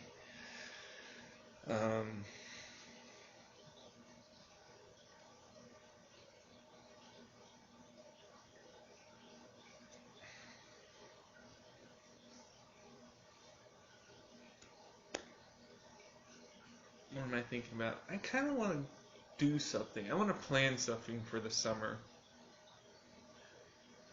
But I never plan things because I just never have money. You know? Like, I just never have money. Ever. So I really need to start selling some of that shit. Some of it's actually, you know, like, it's not that... The thing is that, like, the stuff that I keep around is still working. You know, it's not bad, usually. Like, the only thing that I would technically consider bad is my Gamecom, or not my Game, well, yeah, actually my Gamecom 780s. They're a terrible headset. I bought them for 100. They're gaming headset, $100, $120, something like that. Easily, you could easily get better headphones that sound much, much better than those crappy things. Just, yeah. But yeah, I was also my Beyerdynamic 880, 600 ohms. Like I could, like, they can be fixed. Like the little like bracket can be taken apart and you can get a new one, put it on, and get new pads, and you know you can open up the thing and like take off all the little, because there's like I believe it's hairs that get stuck to the diaphragm that cause that like distortion and vibration stuff. And so that can be fixed, but I just don't have the tools, and I don't really want to break it when I can still like sell it for a small amount, you know, like $50 or something. They still, you know, have good sound in certain areas. It's just like once bass rolls around, they're not terribly amazing anymore. They used to be so tight. I love those fuckers. I love clinical sound. You know, like if people are looking for rich sound or this particular thing with treble or more of the low end, and like when Z Reviews reviewed those Studio 64 or whatever earbuds that were like 12 drivers and they're $2,000, and he said they could run on anything, and no matter, like, you would know whether or not this was mastered like in a good, you know, file format or whatever. I'm like, that's what I'm looking for. I'm not looking for, you know, everything to sound this way. I'm looking for everything to be played and be scrutinized.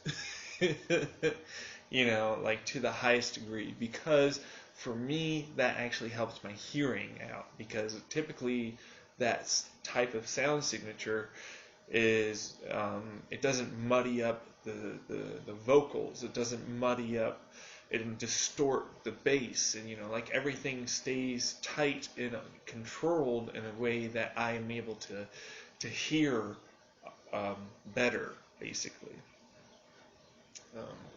But they're $2,000 fucking earbuds. Like, I'm just never gonna afford that shit. You know what I mean? So, you know. So.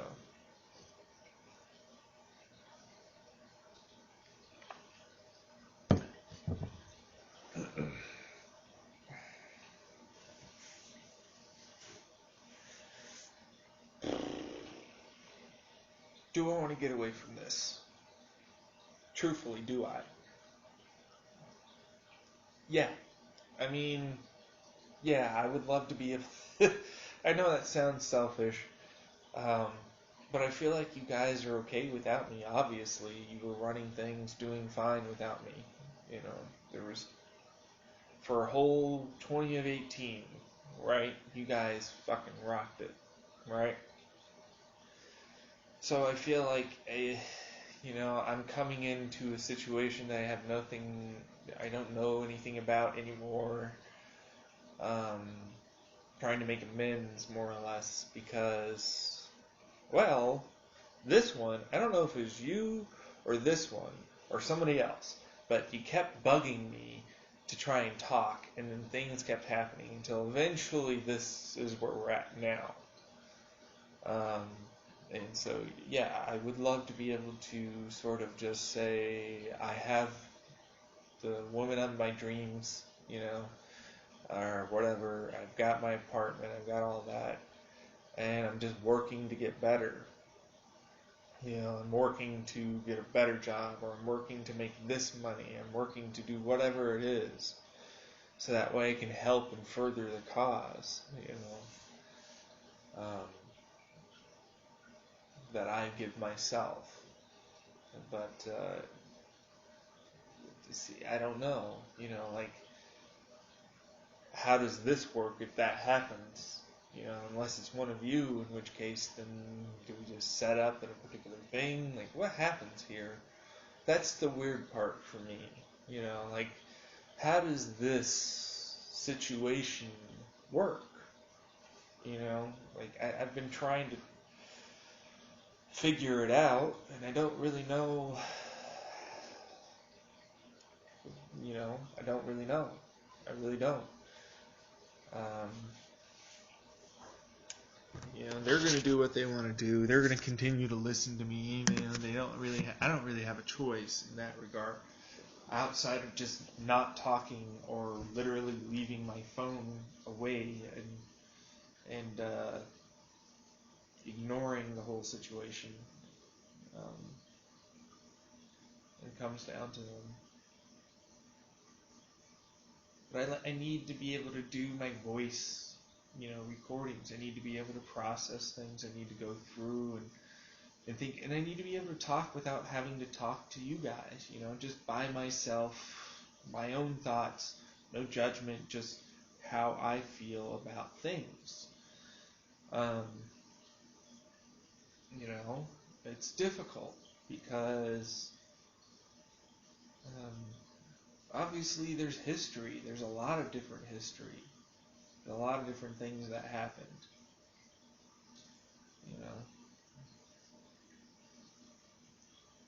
It's difficult.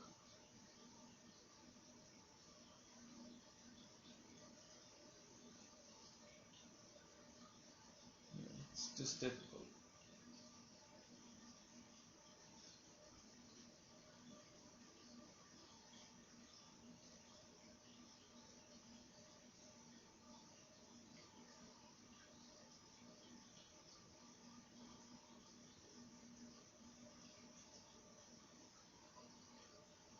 Plus, I'm very worried about the government coming after me.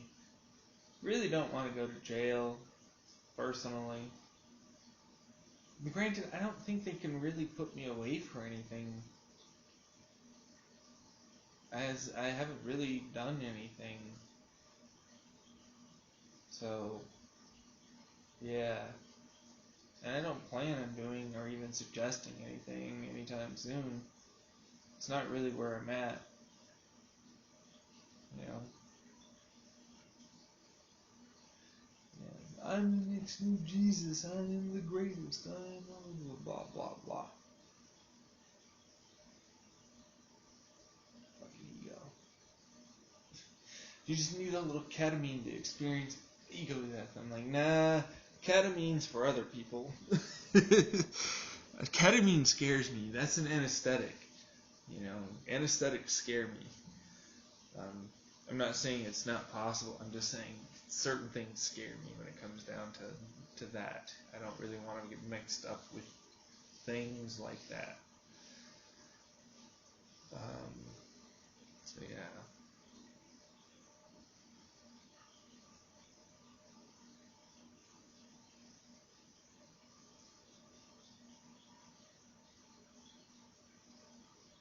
Right. You know, I have been noticing that my left side has been actually trying to speak. Like my voice has gotten deeper, not because I'm throwing it or anything, but because the left side of my vocal cords are no longer as paralyzed, and I've been able to sort of speak again. You know, I'm able to elucidate. I'm able to use my diaphragm to push that air more in a controlled manner. So it's been nice having the lion's mane mushroom help out with a lot of stuff. Like, I didn't realize how bad my nerves really got fucking shot over time, and how bad, like, my brain really got rocked. Um, yeah, like how locked certain things were. Like, when I was in physical therapy today, or yesterday, because it is now 12:08 a.m., um, it like I started getting a lot of cramping and a lot of like weird feelings in my left side of my body, like from here all the way down into my foot. I get the uneasy, queasy feeling in my stomach and like this burning, like I'm actually starting to finally activate those muscles after not using them for so long that they're just like not just weak, but they don't. They're like they're like clenched, or they're like super loose, and I'm trying to clench them. They're just. It's like I'm getting the barest of movements again. Um, and that's nice. Like, it's weird, but it shows me that like that part's healing again.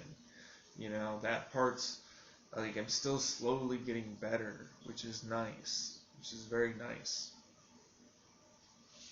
You know, it's slow. It's much slower than my right side. I'll tell you that much. I think the right hemisphere of my brain got hit a lot harder than my left, with whatever poison people decided to give me that tried to kill me.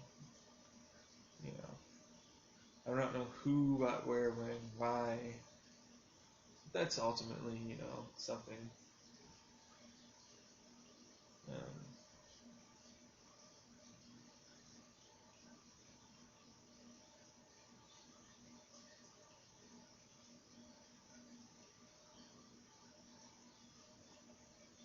I don't know why that did.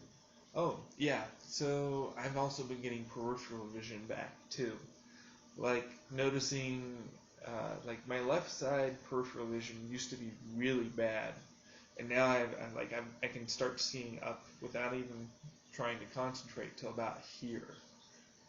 Just straight up, I can watch and focus on my finger. All the way back here, and you're all the way over here. Like I can still see it. And I don't have to like move my eyes or anything. I can just see it just about as clear as looking forward. So that's wonderful. I love getting that back. My peripheral vision was one of the things I loved to have because it gave me a nice amount of situational awareness during my paranoia. uh, that's really the only reason. Like, I imagine a lot of people don't really, like, they see everything. But their peripheral vision is blurry at best, and for me it's like just about as good as my normal vision. It's not as focused in, like that's all it is. So I don't know if that's different to other people or if it's whatever, but I'm glad that it's coming back. I really am. So I'm glad, like, there are these little itty bitty things that I had gotten used to no longer being there, and now that they're back, I'm like suddenly realizing, holy shit, how did I live without this? How did I function without this? Um, and that's like a weird thing to put into context, honestly.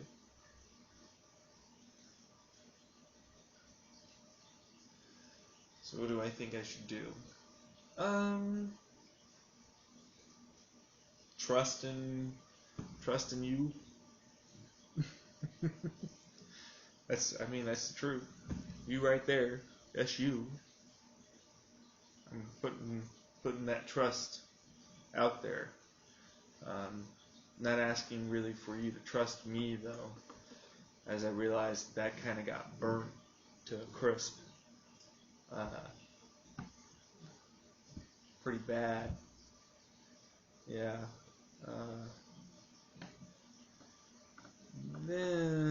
Them not so much. Like you guys did some shit, man. You pretending like you didn't, and that's really annoying me. But like I said, I forgive. I'm willing to work forward. You guys did do a lot. Ultimately, I'm trying to get you to see reason and not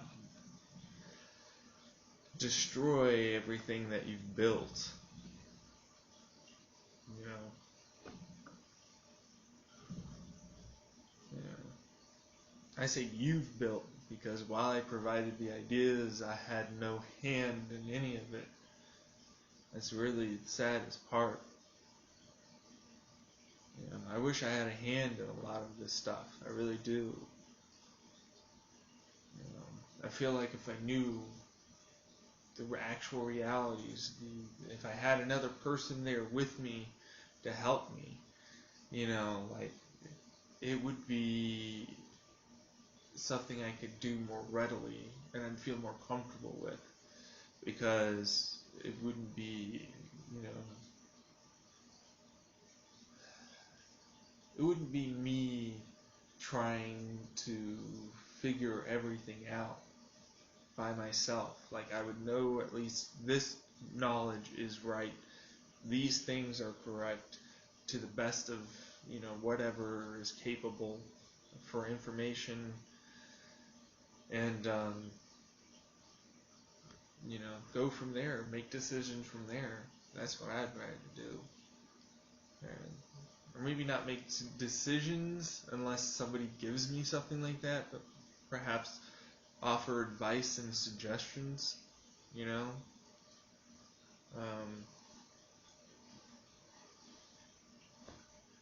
Not much of a, I don't like, you know, it's like giving people direction in life makes me feel good, but at the same time, like it's not up to me to determine another individual's direction in life. If another person wants me to tell them what they should do, like the context is needed for sure. And I definitely feel like I should specify, look, this is a suggestion at best. I'm not trying to give you these choices, as I once did. Quite frankly, I did start doing that, and that was really wrong. Honestly, that was really wrong. Um, yeah.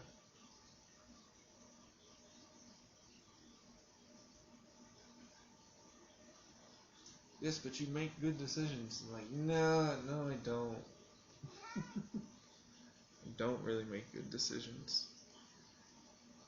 At least not right now, and especially not back then. Like, I'm sounding lucid, but,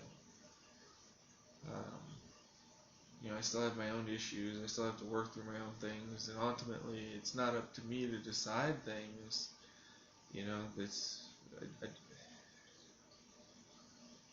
I feel that that's more of a determining factor for every individual.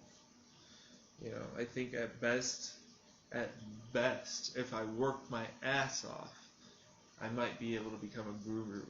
But I'd have to read so many philosophy books and so many psychology. And it's not that it's impossible, it's just like right now I'm definitely not qualified whatsoever. You know. Um, if not a guru, something like that. That way, it's not. I don't fall into the traps that I set up for myself. Yeah.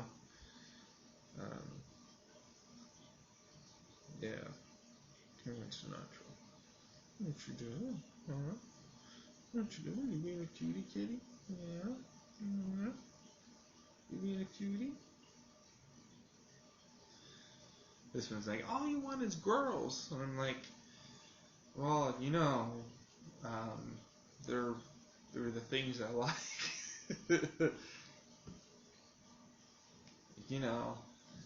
It's kind of how that goes.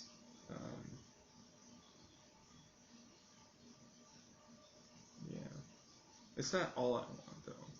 And it's not exactly girls. It's love and affection and trust and understanding is what I want. Just kind of has to be wrapped up in the whole package of a woman. I'm not really into the whole man side of things, although I do like, fairly androgynous women. I have to admit, from time to time, it's not exactly a secret of any kind, which I find is weird. Like society points at them and says this is not the standard of beauty, and I'm like, what the fuck is the standard of beauty? That's fucking gorgeous to me. Fuck you, It's really, and so in cultural, societal differences ultimately change the perception of what is beautiful and what isn't beautiful, what traits are desirable and not desirable. That affects that heavily, So, yeah, well, Sinatra. But for me, beauty's beauty. But see, the thing is that I can look at something that's beautiful and admire that, but not get attached pretty easily, And I'm not afraid to admit something's beautiful to me. Unfortunately, you know how women say that guys will misinterpret, like, when they get compliments or they're acting nice? I often find women misinterpret when I'm giving compliments, acting nice, doing favors, as me being interested in them, and I'm just being nice. Like, I'm not interested in you. It's no real big deal to me, and I don't mind taking my time out of the day to help someone because it makes me feel good. And that's so strange and alien to other people, even women, that it's like, wow, why would somebody do that? Clearly, this person has to be interested in me, otherwise, why would they be doing this? And it's like, sorry to burst your bubble. It's just not that way, Yeah. So, burst your bubble meaning, what's the best way? Like, this, it's a phrase that basically means, you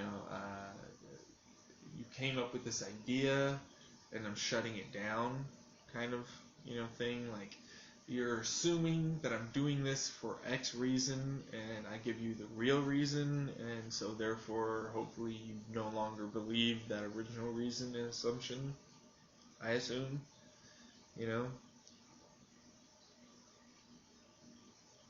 Where did that turn of phrase come from, burst your bubble?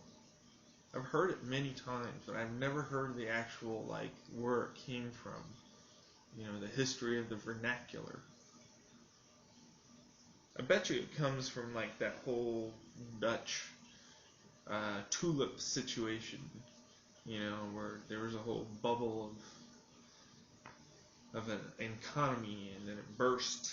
Everybody was out. No doubt it probably originated somewhere around there.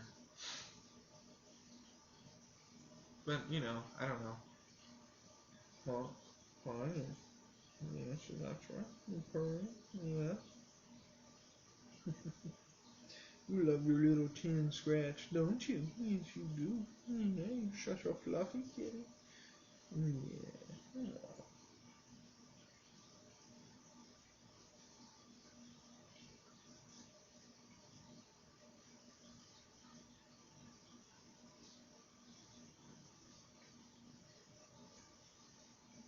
So why aren't you trying to get... Like, I'm just not comfortable yet. You know, like, it's not that, you know, like, I'm just not comfortable with the idea of opening up in that way with someone right now. You know, that's just how it is. It's not something I feel like I need currently. What I need to be doing is focusing on trying to, you know, be me, so I can be me, the good me. You know, to focus on being good me, so that way I can be good to someone else. You know. You know, I don't want to take my baggage and further perpetuate that cycle of abuse. You know. Now, there's something to be said about the whole BDSM community discussing what they want and all that. It's different than what I'm referencing, okay? They're not the same thing. Although, you'd be surprised how often people in that community often let things go. I don't know. It's not weird. Like, I don't know. I